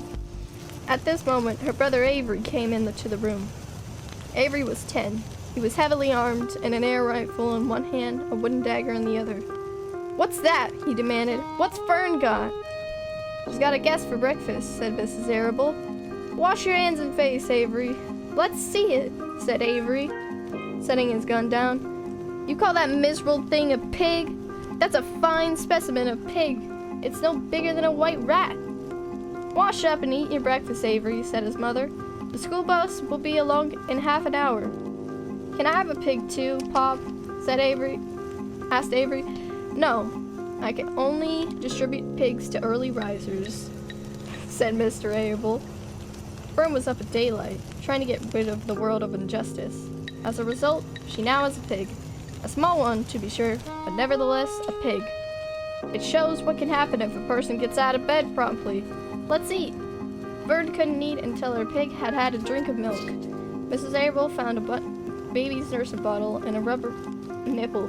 She poured warm milk into the bottle, fitted the nipple over the top, and handed it to Fern. "Give him his breakfast," she said. A minute later, Fern was seated on the floor in the corner of the kitchen with her infant between her knees, teaching it to suck from the bottle. Another picture. As you can see. The German ads. I love German ads. Culture. Yeah. I'm sorry about the German ads. I don't know why there's German ads. The pig, although tiny, had a good appetite and caught on quickly. The school bus honked from the road. "Run!" commanded Mrs. Averill, taking the pig from Fern and slipping a donut in her hand. Avery grabbed his gun and another donut. The children ran out to the road and climbed into the bus. Fern took no notice of the others on the bus. She just sat and stared out of the window, thinking what a blissful world it was and how lucky she was to have entire charge of a pig. By the time the bus reached school, Fern had named her pet, selecting the most beautiful name she could think of. "His name is Wilbur," she whispered to herself. She was still thinking about the pig when the teacher said, "Fern, what's the capital of Pennsylvania?" "Wilbur," replied Fern genially. The pupils giggled. Fern blushed. Chapter 2. Wilbur. Fern loved Wilbur more than anything. She loved to stroke him, to feed him, to put him to bed. Every morning, as soon as she got up, she warmed his milk, tied his bib on, and held the bottle for him. Every afternoon, when the school bus stopped in front of her house, she jumped out and ran to the kitchen to fix another bottle for him. She fed him again at supper time, and again just before going to bed. Mrs. Arable gave him a feeding around noontime each day. When Fern was away in school, Wilbur loved his milk, and he was never happier than when Fern was warming up a bottle for him. He would stand and gaze up at her with adoring eyes. For the first few days of his life, Wilbur was allowed to live in a box near the stove in the kitchen. Then, when Miss Arable complained, he was moved to a bigger box in the woodshed. At 2 weeks of age, he was moved outdoors. It was apple blossom time, and the days were getting warmer. Mr. Abel fixed a small yard specifically for Wilbur under an apple tree and gave him a large wooden box filled with straw, with a doorway cut in it so he could walk in and out as he pleased. "Won't he be cold at night?" asked Fern. "No," said her father. "You can watch and see what he does." Carrying a bottle of milk, Fern sat down under the apple tree inside the yard. Wilbur ran to her, and she held the bottle for him while he sucked. While he had finished the last drop, he grunted and walked sleepily into the box. Fern peered through the door. Wilbur was poking a straw with his snout. In a short time, he had dug a tunnel in the straw. He crawled into the tunnel and disappeared from sight, completely covered with straw. Fern was enchanted. It relieved her mind to know that her baby would sleep covered up and would stay warm. Picture. Every morning after breakfast, Wilbur walked out to the road with Fern and waited for her till the bus came. She would wave goodbye to him, and he would stand and watch the bus until it vanished around a turn. While Fern was in school, Wilbur was shut up inside his yard. But as soon as she got home in the afternoon, she would take him out and he would follow her around the place. If she went into the house, Wilbur went too. If she went upstairs, Wilbur would wait at the bottom of the step until she came down again. If she took her doll for a walk in the doll carriage, Wilbur followed along.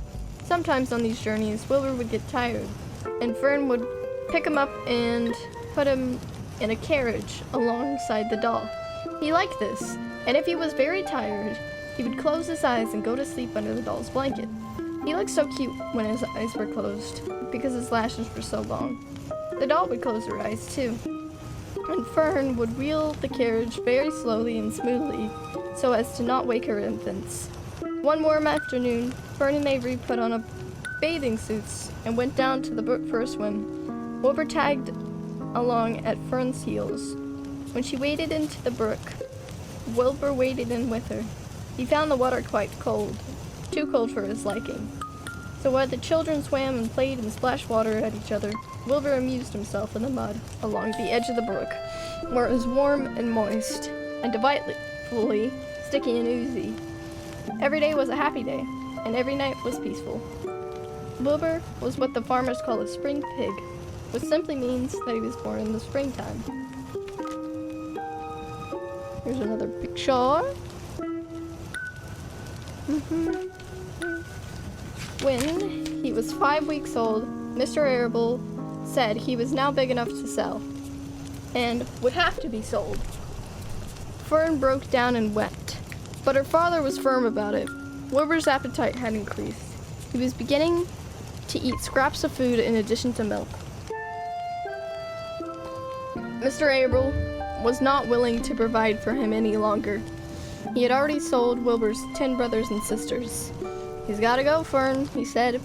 "You've had your fun raising a baby pig, but Wilbur's not a baby any longer, and he has to get sold." "Call up the Zuckermans," suggested Mr. Abel to Fern. "Your Uncle Homer sometimes raises a pig, and if Wilbur goes to live there, you can walk down the road to visit him as often as you like." "How much money should I ask for him?" Fern wanted to know. "Well," said her father, "he's a runt. Tell your Uncle Homer you've got a pig you'll sell for $6 and see what he says." It was soon arranged. Fern phoned and got her Aunt Edith, and her Aunt Edith hollered for Uncle Homer, and Uncle Homer came in from the barn and talked to Fern. When he heard that the price was only $6, he said he would buy the pig. Next day, Wilbur was taken from his home under the apple tree and went to live in a manicure pile in the cellar of the Zuckerman's barn. Chapter 3. The barn was very large. It was very old. It smelled of hay and it smelled of manure. It smelled of the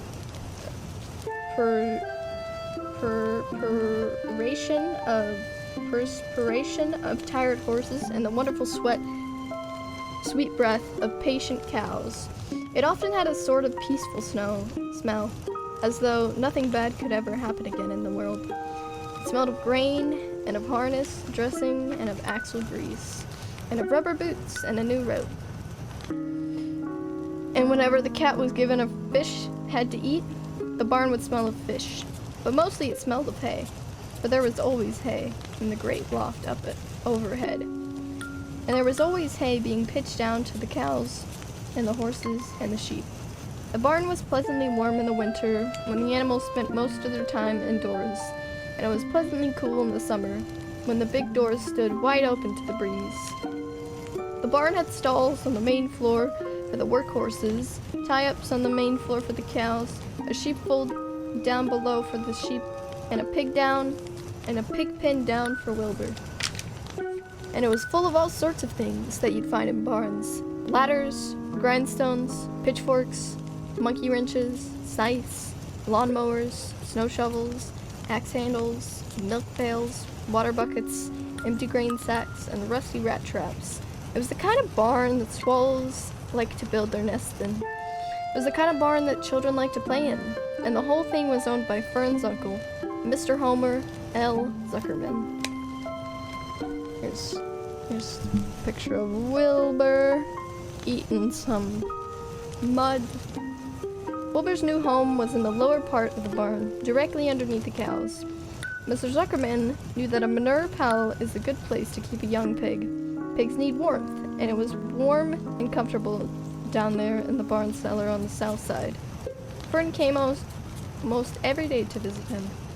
She found an old milking stool that had been discarded, and she placed the stool in the sheepfold next to Wilbur's pen. Here, she sat quietly during the long afternoons, thinking and listening and watching Wilbur. The sheep soon got to know her and trust her. So did the geese, who lived with the sheep. All the animals trusted her. She was so quiet and friendly. Mr. Zuckerman did not allow her to take Wilbur out, and he did not allow her to get in the pig pen.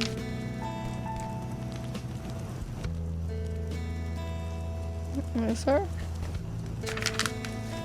But he told Fern that she could sit on the stool and watch Wilbur as long as she wanted to. It made her happy just to be near the pig, and it made Wilbur happy to know that she was sitting there, right outside his pen. But he never had any fun. No walks, no rides, no swims. One afternoon in June, when Wilbur was almost too much old, he wandered out into his small yard outside the barn. Fern had not arrived for her usual visit. Wilbur stood in the sun feeling lonely and bored. There's never anything to do around here, he thought. He walked slowly to his food trough and sniffed to see if anything had been overlooked at lunch. He found a small strip of potato skin and ate it. His back itched, so he leaned against the fence and rubbed against the boards. When he tired of this, he walked indoors, climbed to the top of the manure pile, and sat down. He didn't feel like going to sleep. He didn't feel like digging. He was tired of standing still, tired of laying down. I'm less than too much old, and I'm tired of living, he said. He walked out to the yard again. When I'm out here, he said, there's no place to go but in. When I'm indoors, there's no place to go but out into the yard. That's where you're wrong, my friend, said a voice. Wilbur looked through the fence and saw the goose standing there. You don't have to stay in the dirty little yard, said the goose, who talked rather fast. One of the birds is loose. Push on it. Push on it. Come on out. What? Said Wilbur. Say it slower. At risk of repeating myself, said the wonderful goose, I suggest that you come on out. It's wonderful out here. Did you say a bird was loose? That I did, said the goose. Wilbur walked up to the fence and saw that the goose was right. One board was loose. He put his head down, shut his eyes, and pushed. The board gave way. In a minute he had squeezed through the fence and was standing in the long grass outside his yard. The goose chuckled. How does it feel to be free? She asked. I like it, said Wilbur. That is, I guess I like it. Actually, Wilbur felt queer to be outside his fence, with nothing between him and the big world. Where do you think I better go? Anywhere you like, said the goose. Go down through the orchard, root up through the sod, go down through the garden, dig up the radishes, root up everything, eat grass, look for corn, look for oats, run all over, skip and dance, jump and prance, go down through the woods and orchards and stroll in the woods. The world is a wonderful place when you're young. I can see that, replied Wilbur. He gave a jump in the air, twirled, ran a few steps, stopped, looked all around, sniffed the smells of this afternoon, and then set off walking down through the orchard, pausing in the shade of an apple tree. He put his strong snout into the ground and began pushing, digging and rooting. He felt very happy. He had plowed up quite a piece of ground before anyone noticed him. Mrs. Upperman was the first to see him. She saw him from the kitchen window, and she immediately shouted for the men. Homer, she cried. Pigs out, Lurvy, pigs out. Homer, Lurvy, pigs out. He's down there under that apple tree. Now the trouble starts, thought Wilbur. Now I'll catch it. The goose heard the racket, and she too started by the hollering. Run, run, run downhill, make for the woods. The woods, she shouted to Wilbur. They'll never, never, never catch you in the woods. The Cocker Spaniel heard the commotion, and he ran out from the barn to join the chase. Mr. Zuckerman heard, and when he came out of the machine's shed where he was mending the tool, Lurvy, the hired man, heard the noise and came up from the asparagus patch where he was pulling weeds. Everybody walked towards Wilbur, and Wilbur didn't know what to do. The woods seemed a long way off, and anyways, he had never been down there in the woods and wasn't sure he would like it. Get around behind him, Lurvy, said Mrs. Zuckerman, and drive him toward the barn. And take it easy, don't rush him. I'll go get a bucket of slops. The news of Wilbur's escape spread rapidly among the animals on the place. Whenever any creature broke loose on Zuckerman's farm, the event was of great interest to others. The goose shouted to the nearest cow that Wilbur was free, and soon all the other cows knew. Then one of the cows told the sheep, and soon all the sheep knew. The lambs learned about it from their mothers.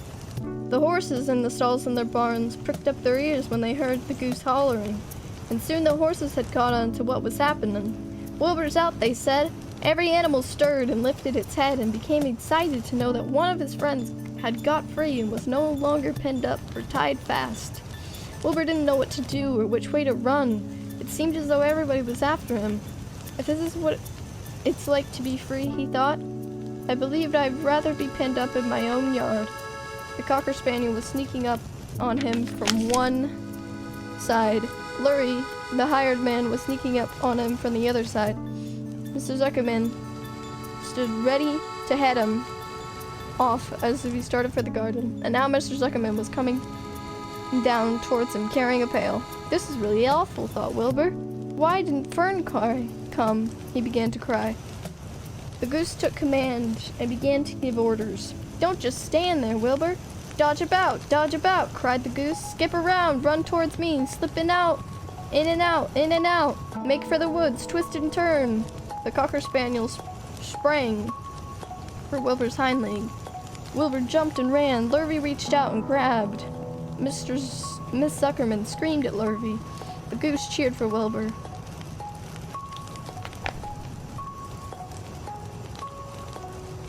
We're gonna focus. Or not.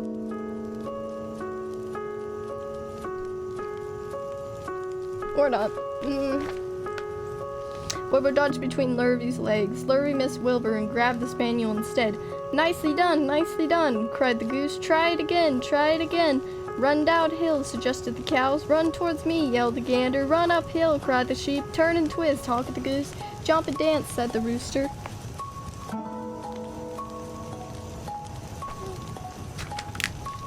Look out for Lurvy, called the cows. Look out for Zuckerman, yelled the gander. Watch out for the dog, cried the sheep. Listen to me, screamed the goose. Poor Wilbur was dazed and frightened by all this hullabaloo. He didn't like being the center of all this fuss. He tried to follow the instructions his friends were giving him, but he couldn't run downhill and uphill at the same time, and he couldn't turn and twist when he was jumping and dancing, and he was crying so hard he could barely see anything that was happening. After all, Wilbur was a very young pig, not much more than a baby, really. He wished Fern were there to take him up in her arms and comfort him. When he looked up, he saw Mr. Zuckerman standing quite close to him, holding a pail of warm slops. He felt relieved. He lifted his nose and sniffed. The smell was delicious. Warm milk, potato skins, wheat midlands, Kellogg's cornflakes, and a papa were left from the Zuckerman's breakfast. Come, pig, said Zuckerman, tapping the pail. Come, pig. Wilbur took a step towards the pail. No, said the goose. It's an old pail trick, Wilbur. Don't fall for it. He's trying to lure you back into captivity. He's appealing to your stomach. Wilbur didn't care. The food smelled appetizing. He took another step towards the pail. Pig, said Mr. Zuckerman in a kind voice, and began walking slowly toward the barnyard, looking all about him innocently, as if he didn't know that a little white pig was following along behind him. You'll be sorry, called the goose. Wilbur didn't care. He kept walking towards the pail of slops. You'll miss your freedom, honked the goose. An hour of freedom is worth a barrel of slops. Wilbur didn't care. When Mr. Zuckerman reached the pigman, he climbed over the fence and poured the slops into the trough. Then he pulled the loose board away from the fence so that there was a wide hole for Wilbur to walk through. "Reconsider, reconsider," cried the goose. Wilbur paid no attention. He stepped through the fence into his yard. He walked to the trough and took a long drink of slops, sucking in the milk hungrily and chewing the popover. It was good to be home again. While Wilbur ate, Lurvy fetched a hammer and some 8 penny nails and nailed the board in place. Then he and Mr. Zuckerman leaned lazily on the fence, and Mr. Zuckerman scratched Wilbur's back with a stick. "He's quite a pig," said Lurvy. "Yes, he'll make a good pig," said Mr. Zuckerman. Wilbur heard the words of praise. He felt warm. He felt the warm milk inside his stomach. He felt the pleasant rubbing of the stick along his itchy back. He felt peaceful, happy, and sleepy. This had been a tiring afternoon. It was still only about 4 o'clock, but Wilbur was ready for bed. "I'm really too young to go out in the world alone," he thought as he lay down. Loneliness. Chapter 5. The next day was rainy and dark. Rain fell on the roof of the barn and dripped steadily from the eaves. Rain fell on the barnyard and rain in crooked courses down into the lane where the thistles and pigweed grew. Rain spattered against Mr. Zuckerman's kitchen windows and came gushing out of the downspouts. Rain fell on the back of sheep as they grazed in the meadow. When the sheep tired of standing in the rain, they walked slowly up the lane into the fold. Rain upset Wilbur's plans. Rain had planned to go out this day and dig a new hole in the yard. He had other plans too. His plan for the day went something like this. Breakfast at 6:30, skim milk, crust middling, bit of donuts, wheat cakes with drops of maple syrup sticking to them, potato skins, leftover custard, pudding with raisins, and a bit of shredded wheat. Breakfast would be finished at 7. From 7 to 8, Wilbur planned to have a talk with Templeton, the rat who lived under his trough. Talking with Templeton was not the most interesting occupation in the world, but it was better than nothing. From 8 to 9, Wilbur planned to take a nap outdoors in the sun. From 9 to 11, he planned to dig a hole or a trench and possibly find something good to eat buried in the dirt. From 11 to 12, he planned to sit still and watch flies on the boards, watch bees in the clover, and watch swallows in the air. 12 o'clock, lunchtime, middlings, warm apple, apple parents, meat gravy, carrot scrapings, meat scraps, stale hominy, and the wrapper off a packet of cheese. Lunch would be over at 1. From 1 to 2, Wilbur planned to sleep. From 2 to 3, he planned to scratch itchy places by rubbing against the fence. From 3 to 4, he planned to stand perfectly still and think of what it was like to be alive, and to wait for Fern. At 4 would come supper: skim milk, provender, leftover sandwich from Lurvy's lunchbox, prune skins, a morsel of this, a bit of that, fried potatoes, marmalade drippings, a little more of this, a little more of that, a piece of baked apple, a scrap of upside down cake. Wilbur had gone to sleep thinking about these plans. He awoke at 6 and he saw the rain, and it seemed as though he couldn't bear it. "I get everything all beautifully planned out, and it has to go and rain," he said. For a while, he stood gloomily indoors. Then he walked to the door and he looked out.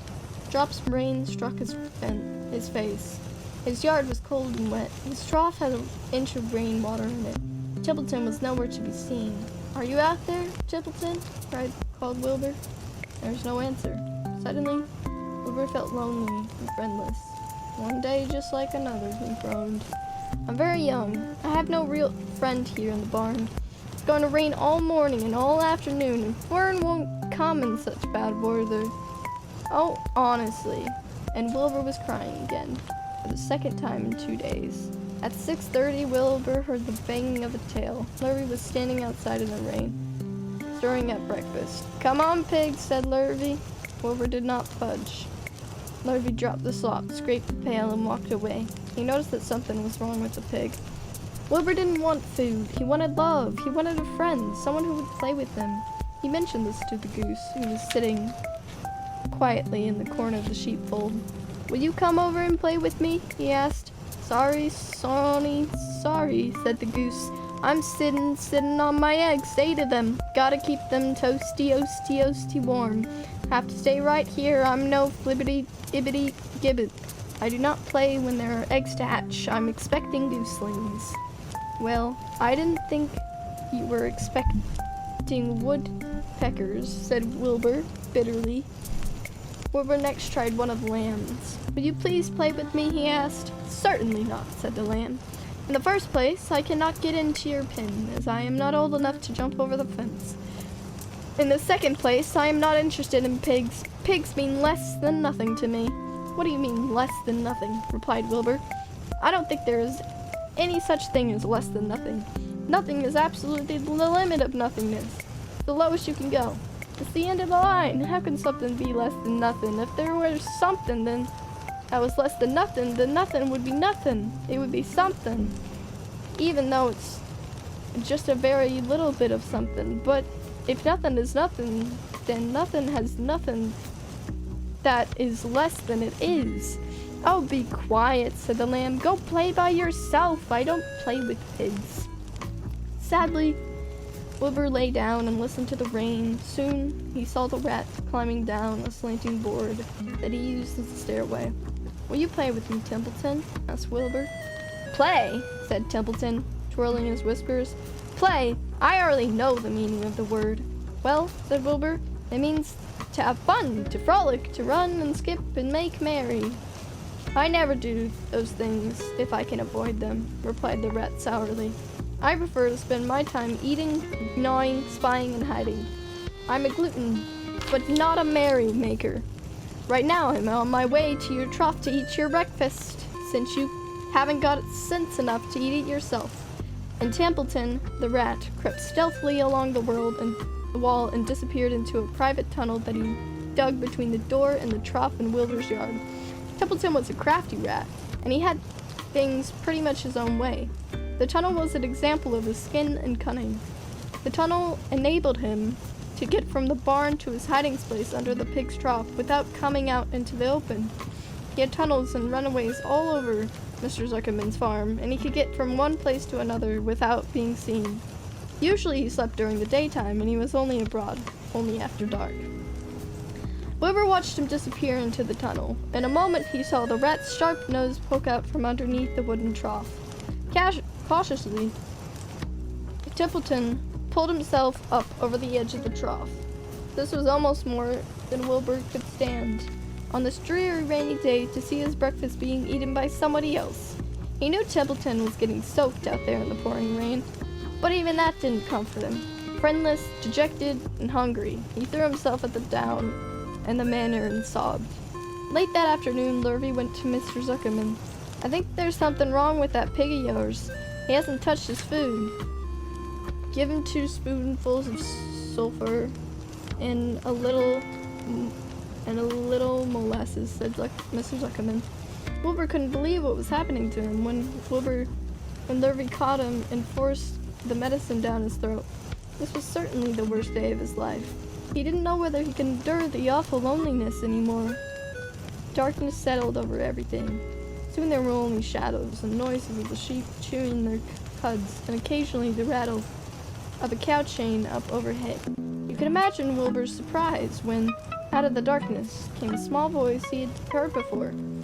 It sounded rather thin, but pleasant. Do you want a friend, Wilbur? It said. I'll be a friend to you. I've watched you all day, and I like you. But I can't see you, said Wilbur, jumping up to his feet. Where are you? And who are you? I'm up right here, said the voice. Go to sleep. You'll see me in the morning. Joel.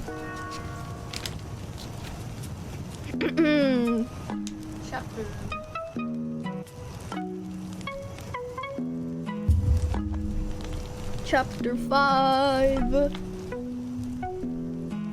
Chapter 5. The night seemed long. Wilbur's stomach was empty and his mind was full. And when your stomach is empty and your mind is full, it's always hard to sleep. A dozen times during the night, Wilbur woke and stared into the blackness, listening to the sounds and trying to figure out what time it was. A barn is never perfectly... We're also on page 32.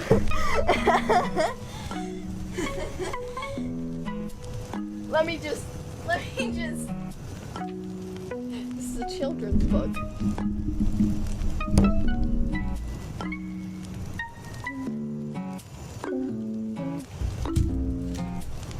More German ads. What? I couldn't tell you how that happens, but it does. You must get so confused every time an ad happens.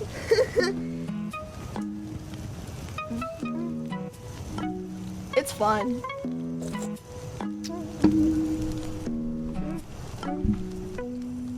Alrighty. The night seemed long. Wilbur's stomach was empty and his mind was full. And when your stomach is empty and your mind is full, it's always hard to sleep. A dozen times during the night, Wilbur woke and stared into the blackness, listening to the sounds and trying to figure out what time it was.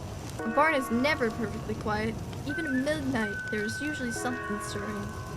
The first time he woke, he heard Templeton gnawing a hole into the grain bin. Templeton's teeth scraped loudly against the wood, and it made quite a racket. That crazy rat, thought Wilbur. Why does he have to stay up all night, grinding his clashers and destroying people's property? Why can't he go to sleep, like any other decent animal? The second time Wilbur woke, he heard the goose turning on her nest and chuckling to herself. What time is it? Whispered Wilbur to the goose. Probably about 11:30, said the goose. Why aren't you asleep, Wilbur? Too many things on my mind, said Wilbur. Well, said the goose, that's not my trouble. I have nothing at all on my mind, but I've got too many things under my behind. Have you ever tried to sleep while sitting on 8 eggs? No, replied Wilbur. I suppose it is uncomfortable. How long does it take a goose egg to hatch? Approximately 30 days, all told, answered the goose. But I cheat a little. On a warm afternoons, I just pull a little straw over the eggs and go out for a walk. Wilbur yawned and went back to sleep.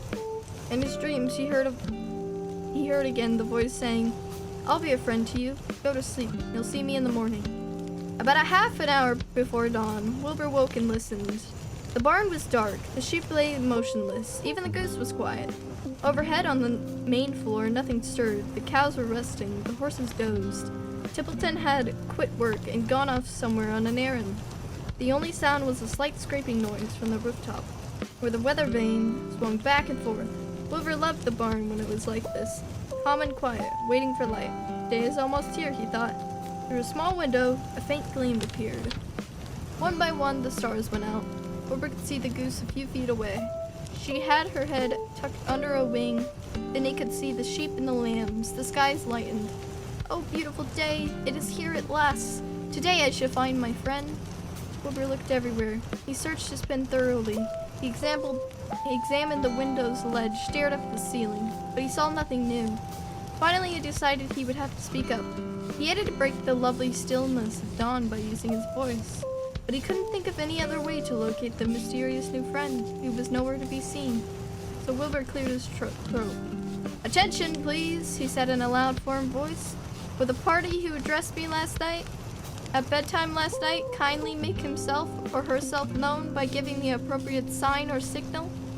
Wilbur paused and listened. All the other animals lifted their heads and stared at him. Wilbur blushed, but he was determined to get in touch with his unknown friend. Attention, please, he said. I will repeat the message. Will the party who addressed me at bedtime last night kindly speak up? Please tell me where you are, if you are my friend. The sheep looked at each other in disgust. Stop your nonsense, Wilbur, said the oldest sheep. If you have a new friend here, you're probably disturbing the rest. And the quickest way to spoil a friendship is to wake somebody up in the morning before he is ready. How can you be sure your friend is an early riser? I beg everyone's pardon, whispered Wilbur. I didn't mean to be objectionable. He lay down meekly in the manor, facing the door. He did not know it, but his friend was very near, and the old sheep was right. The friend was still asleep. Soon Lurvy appeared with slops for breakfast. Wilbur rushed out, ate everything in a hurry, and licked his trough. The sheep moved off down the lane, and the gander waddled along behind them, pulling grass. And then, just as Wilbur was settling down for his morning nap, he heard again the thin voice that had addressed him the night before. "Salutations," said the voice. Wilbur jumped to his feet. "Salu what?" he cried. "Salutations," repeated the voice. "What are they? And where are you?" screamed Wilbur. "Please, please, tell me what you are, and what are salutations?" "Salutations are greetings," said the voice. "When I say salutations, just my fancy way of saying hello, or good morning. Actually, it's a silly expression, and I'm surprised that I used it at all.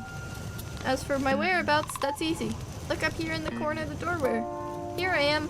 Look, I'm waving." At last, Wilbur saw the creature that had spoken to him in such a kindly way. Stretched across the upper part of the doorway was his big spider web, and hanging from the top of the web, heads down, was a large gray spider.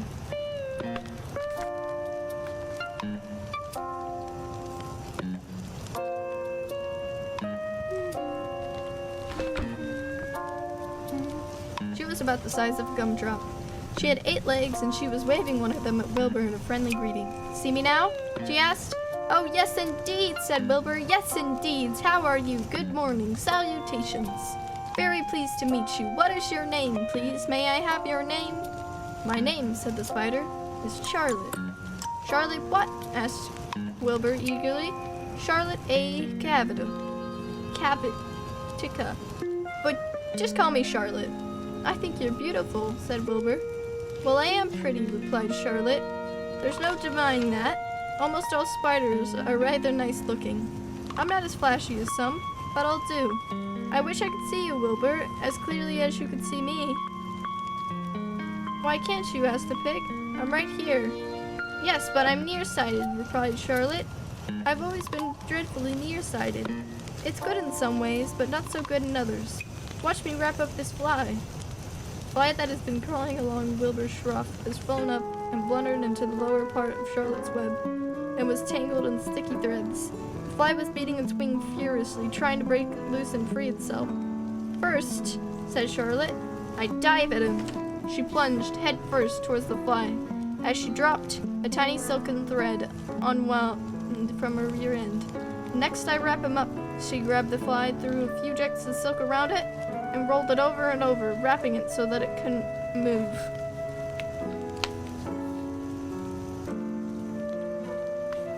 They said the name in the...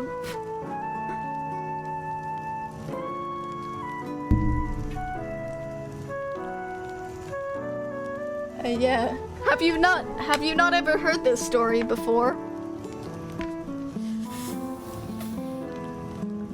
Have you not heard of Charlotte's Web?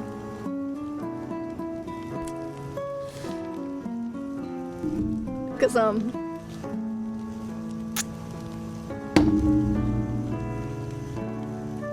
oh good! Oh good! You're gonna love it.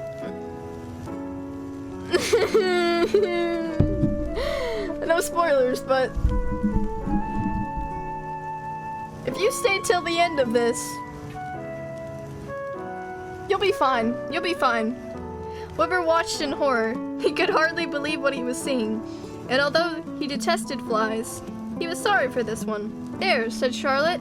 "Now I knock him out so he'll be more comfortable." She bit the fly. "He can't feel a thing now," she remarked.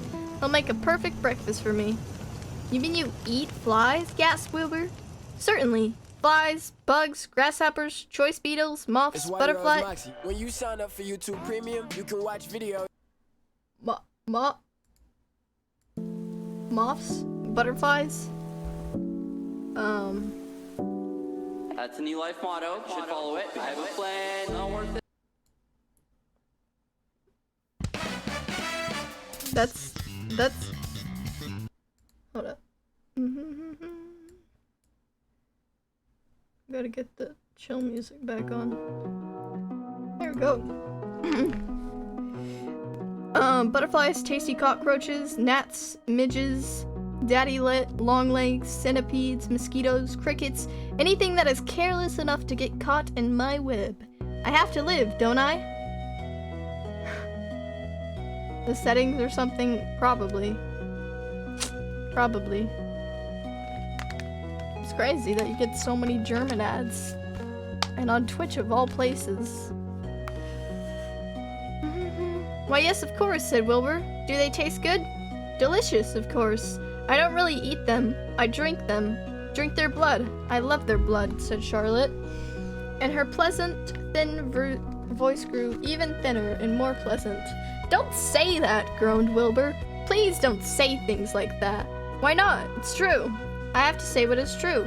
I'm not entirely happy about my diet of flies and bugs, but it's the way I'm made. A spider has to pick up a living somehow or other, and I happen to be a trapper. I just naturally build a web and trap flies and other insects. My mother was a trapper before me, her mother was a trapper before her. All of our family have been trappers, way back for thousands and thousands of years. We spiders have been laying for flies and bugs. It's a miserable inheritance, said Wilbur gloomily. He was sad because his new friend was so bloodthirsty. Yes, it is, agreed Charlotte, but I can't help it. I don't know how the first spider in the early days of the world happened to think up this fancy idea of spinning a web, but she did, and it was clever of her too. And since then, all of us spiders have had to work the same trick. It's not a bad pitch on the whole. It's cruel, replied Wilbur, who did not intend to be argued out of his position. Well, you can't talk, said Charlotte. You have your meals brought to you in a pail. Nobody feeds me. I have to get my own living. I live by my wits. I have to be sharp and clever, lest I go hungry. I have to think things out, catch what I can, take what comes. And it just so happens, my friend, that what comes is flies and insects and bugs. And furthermore, said Charlotte, shaking one of her legs, do you realize that if I didn't catch bugs and eat them, bugs would increase and multiply and get so numerous that they'll destroy the earth, wipe out everything? Really? Said Wilbur. I wouldn't want that to happen. Perhaps your web is a good thing after all. The goose had been listening to this conversation and chuckling to herself. There are a lot of things Wilbur doesn't know about life, she thought. He's really a very innocent little pig. He doesn't even know what's going to happen around Christmas time. He has no idea that Mr. Zuckerman and Lurvy are plotting to kill him. And the goose raised herself a bit and poked her eggs a little further under so that they would receive the full heat from her body and soft feathers. Charlotte stood quietly over the fly, preparing to eat it. Wilbur lay down and closed his eyes. He was tired from his wakeful night, and from the excitement of meeting someone for the first time, a breeze brought him the smell of clover, the sweet-smelling world beyond his fence. Well, he thought, I've got a friend, all right, but what a gamble friendship is. Charlotte is fierce, brutal, scheming, bloodthirsty, everything I don't like. How can I learn to like her, even though she is pretty and, of course, clever? Wilbur was merely suffering the doubts and fears that often go with finding a new friend. In good time, he was to discover that he was mistaken about Charlotte. Underneath her rather bold and cruel exterior, she has a kind heart, and she was to prove loyal and true to the very end. Summer Days, Chapter 6. The early summer days on the farm are the happiest and the fairest days of the year. Lilacs bloom and make the air sweet and then fade. Apple blossoms come up with the lilacs, and the bees visit around among the apple trees. The days grow warm and soft. School ends, the children have time to play and fish for trouts in the brook. Avery often brought a trout home in his pocket, warm and stiff and ready to be fried for supper. Now that school was over, Fern visited the barn almost every day to sit quietly on her stool. The animals treated her as an equal. The sheep lay calmly at her feet. Around the 1st of July, the work horses were hitched into the mowing machine, and Mr. Zuckerman climbed into his seat and drove into the field. All morning you could hear the rattle of the machines as it went round and round, while the tall grass fell behind the cutter bar and the long green swatches. Next day, if there was no thunder shower, all hands would help rake and pitch and load, and the hay would be hauled to the barn in a high hay wagon. with Fern and Avery riding at the top of the load. Then the hay would be hoisted, sweet and warm, into the big loft, until the whole barn seemed like a wonderful bed of timothy and clover. It was fine to jump in, and perfect to hide in, and sometimes Avery would find a little grass snake in the hay, and would add it to the other things in his pocket. Every summer days are jubilee time for birds. In the fields, around the house, in the barn, in the woods, in the swamp, everywhere love and songs and nests and eggs. From the edge of the woods, the white-throated sparrow, which must come all the way from Boston, calls, "Oh, Peabody, Peabody, Peabody," on an apple bough. The phoebe teeters as it wags its tail and says, "Phoebe, Phoebe." The song sparrow, who knows how brief and lovely life is, says, "Sweet, sweet, sweet interlude, sweet, sweet, sweet interlude." If you enter the barn and the swallows swoop down from their nest and scold, "Cheeky, cheeky," they say. In the early summer, there are plenty of things for a child to eat and drink and suck and chew. Dandelion stems are full of milk, clover heads are loaded with nectar, the Frigidaire is full of ice-cold drinks. Everywhere you look is life, even the little ball of spit on the weed stalk. If you pull it apart, it has a green worm in it. And on the underside of the leaf of a potato vine are the bright orange eggs of the potato bug. It was on a day in the early summer that the goose eggs hatched. This was an important event in the barn cellar. Fern was sitting on her stool when it happened. Except for the goose herself, Charlotte was the first to know that the gooselings had at last arrived. The goose knew in a day in advance that they were coming. She could hear their weak voices calling from inside the egg. She knew that they were desperately cramped positions inside the shell, and were most anxious to break it through and get out. So she sat quite still and talked less than usual. When the first gooseling poked out its gray-green head through the goose's feather and looked around, Charlotte spied it and made the announcement. "I am sure," she said, "that every one of us here will be gratified to learn after 4 weeks of unremitting effort and patience on the part of our friend that the goose, she now has something to show for it. The gooselings have arrived. May I offer my sincere congratulations?" "Thank you, thank you, thank you," said the goose, nodding and bowing shamelessly. "Thank you," said the gander. "Congratulations," shouted Wilbur. "How many gooselings are there? I can only see one." "There are 7," said the goose. "Fine," said Charlotte. 7 is a lucky number. Luck has 7 is a lucky number. Ah ha ha. Luck had nothing to do with this, said the goose. It was good management and hard work. At this point, Templeton showed his nose from his hiding place under Wilbur's trough. He glanced at Fern, then crept cautiously towards the goose, keeping close to the wall. Everyone watched him, for he was not well liked, not trusted. "Look," he began in his sharp voice. "You say you have 7 gooselings. There were 8 eggs. What happened to the other egg? Why didn't it hatch?"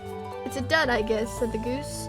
"What are you going to do with it?" continued Templeton, his little round beady eyes fixed on the goose. "You can have it," replied the goose. "Roll it away and add it to that nasty collection of yours."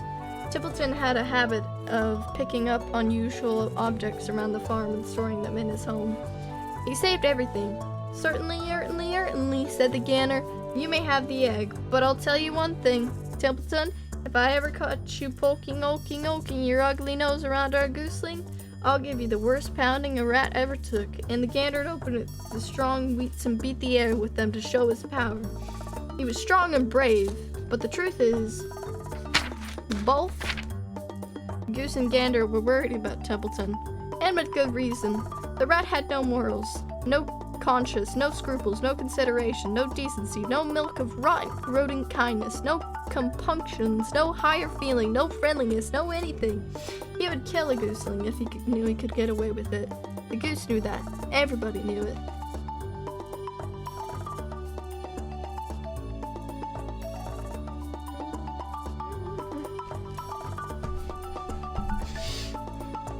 With her broad bill, the goose pushed the unhatched egg out of the nest. The entire company watched it in disgust while the rat rolled away. rolled it away. Even Wilbur, who could eat almost anything, was appalled. "Imagine wanting a junky old rotten egg," he muttered. "A rat is a rat," said Charlotte. She laughed a tinkling little laugh. "But my friends, if that egg ever breaks, this barn will be untenable." "What's that mean?" asked Wilbur. "It means nobody will be able to live here on account of that smell. A rotten egg is a regular stink bomb." "I won't break it," snarled Templeton. "I know what I'm doing. I handle stuff like this all the time." He disappeared into the tunnel, pushing the goose egg in front of him. He pushed and nudged till he succeeded in rolling into his lair under the trough. That afternoon, when the wind had died down and the barnyard was quiet and warm, the gray goose led her seven gooselings off the nest and came out into the world. Mr. Zuckerman spied on them when he came with Wilbur's supper. "Well, hello there," he said, smiling all over. "Let's see. 1, 2, 3, 4, 5, 6, 7. 7 baby geese. Now isn't that lovely?" Which chapter is this? What is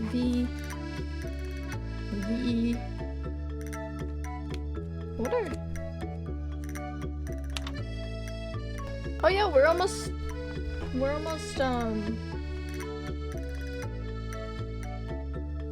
I don't know what that is, but that's interesting.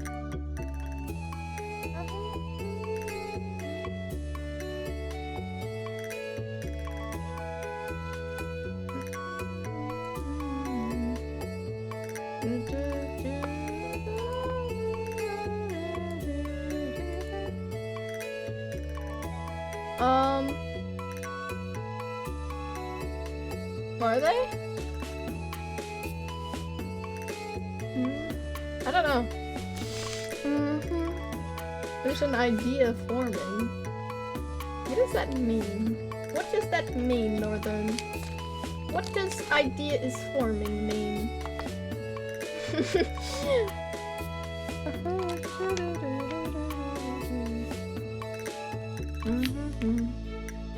Yeah.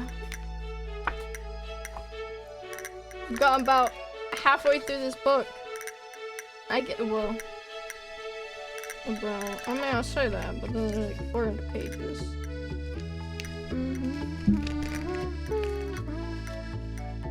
Yeah. Hey, I don't know if they'll go live. Like, at 6 or whatever, if that's the plan. These pages are so... they're like falling out. They're so loose. Kind of bad. Yeah, but that's that, guys. That's all we're gonna read for today, so yeah. Hope you all enjoyed today's stream. Other than I was gonna do Eli, but I'm not entirely sure if Eli will go live. So that's always, you know, a thing. Always a thing that occurs. But we do have some other options. And this one, I keep forgetting that we're in different time zones. Yeah. We are.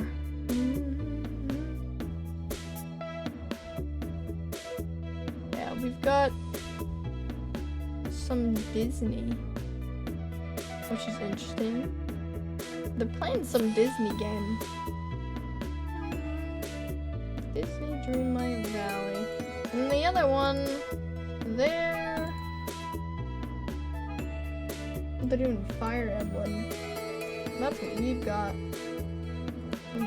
Going on. And I don't know if oh, hold up. I should probably also check. I'm not sure if I'm following this person, but I probably should be. I think that's their username. I'm not.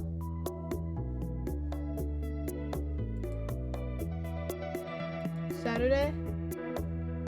Imagine Saturday. That's what the schedule says. But I also do not know Oh, I remember that. I don't think I was... That's fine. I didn't know they had a Discord. That's interesting. Apparently they do though, so that's nice. I don't know if they're gonna go live in 4 minutes or not.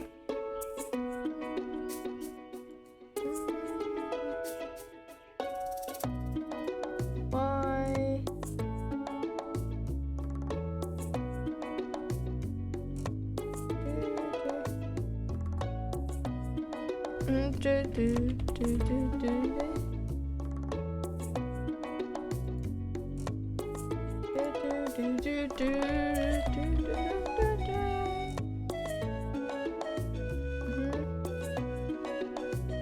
I don't know.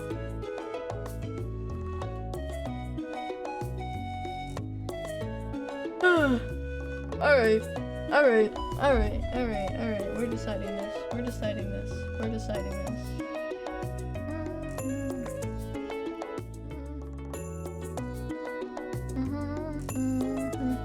There's our credits. Thank you, mods, for coming. Thank you for the raid, Luna.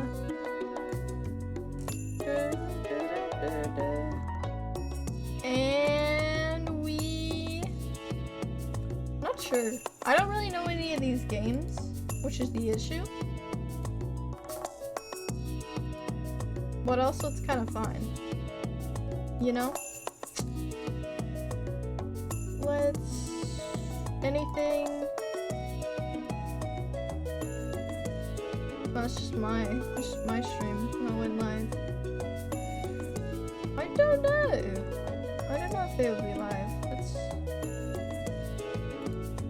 That's fun. Listen, we're gonna wait. We're gonna wait till it hits 6, and if I do not see, well, technically 6:01 probably, but we're gonna wait till then, and if I don't see it, I'm just gonna, I don't know.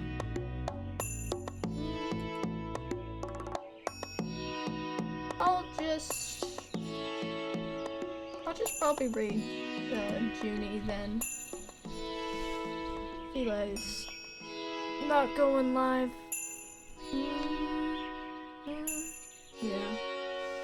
What can we talk about for our last few minutes? Oh, I made the bracelet bigger. It's no longer so short. The Snowchester bracelet, one of the ones that Northern requested, but I didn't have some of the colors. It's here. It's nice. It's looking very snazzy. I think it's my favorite one out of the batch we made. I've just been wearing it all day.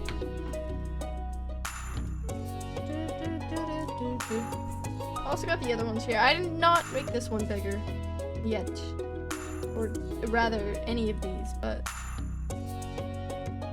we're still around. All my rubber bands are on the floor right now, and some of them actually spilled, which was really inconvenient. Oh yeah, I guess I could also do a piano thing as well. At some point. Maybe I could do a music stream. Which could be fun. But who knows?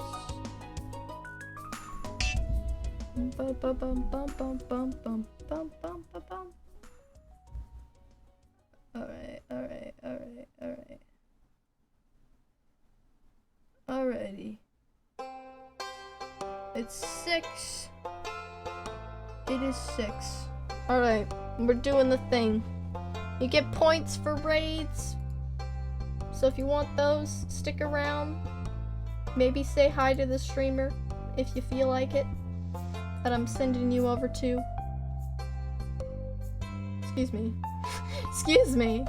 I did not mean to push unraid. There we go. Alright, everybody. Bye-bye! Is that the Stardew? It is. Has been for a bit. Yeah, but go say hi to Junie. And get points for joining, so it's cool. It's it's cool like that. Yeah, I'll see you all later in the next one. The next stream will be tomorrow at around 1 p.m. to 3 p.m. Well, actually, technically it could go to 4 p.m. If we started at 3 p.m. But you know, just expect. I would, you know, just like, yeah. And English? What do you mean in English? Oh, an English ad! Yeah! Yeah, let's go! I can't believe that you've had so many ones that were just not English. Yeah. But alright. Thanks for coming, everyone.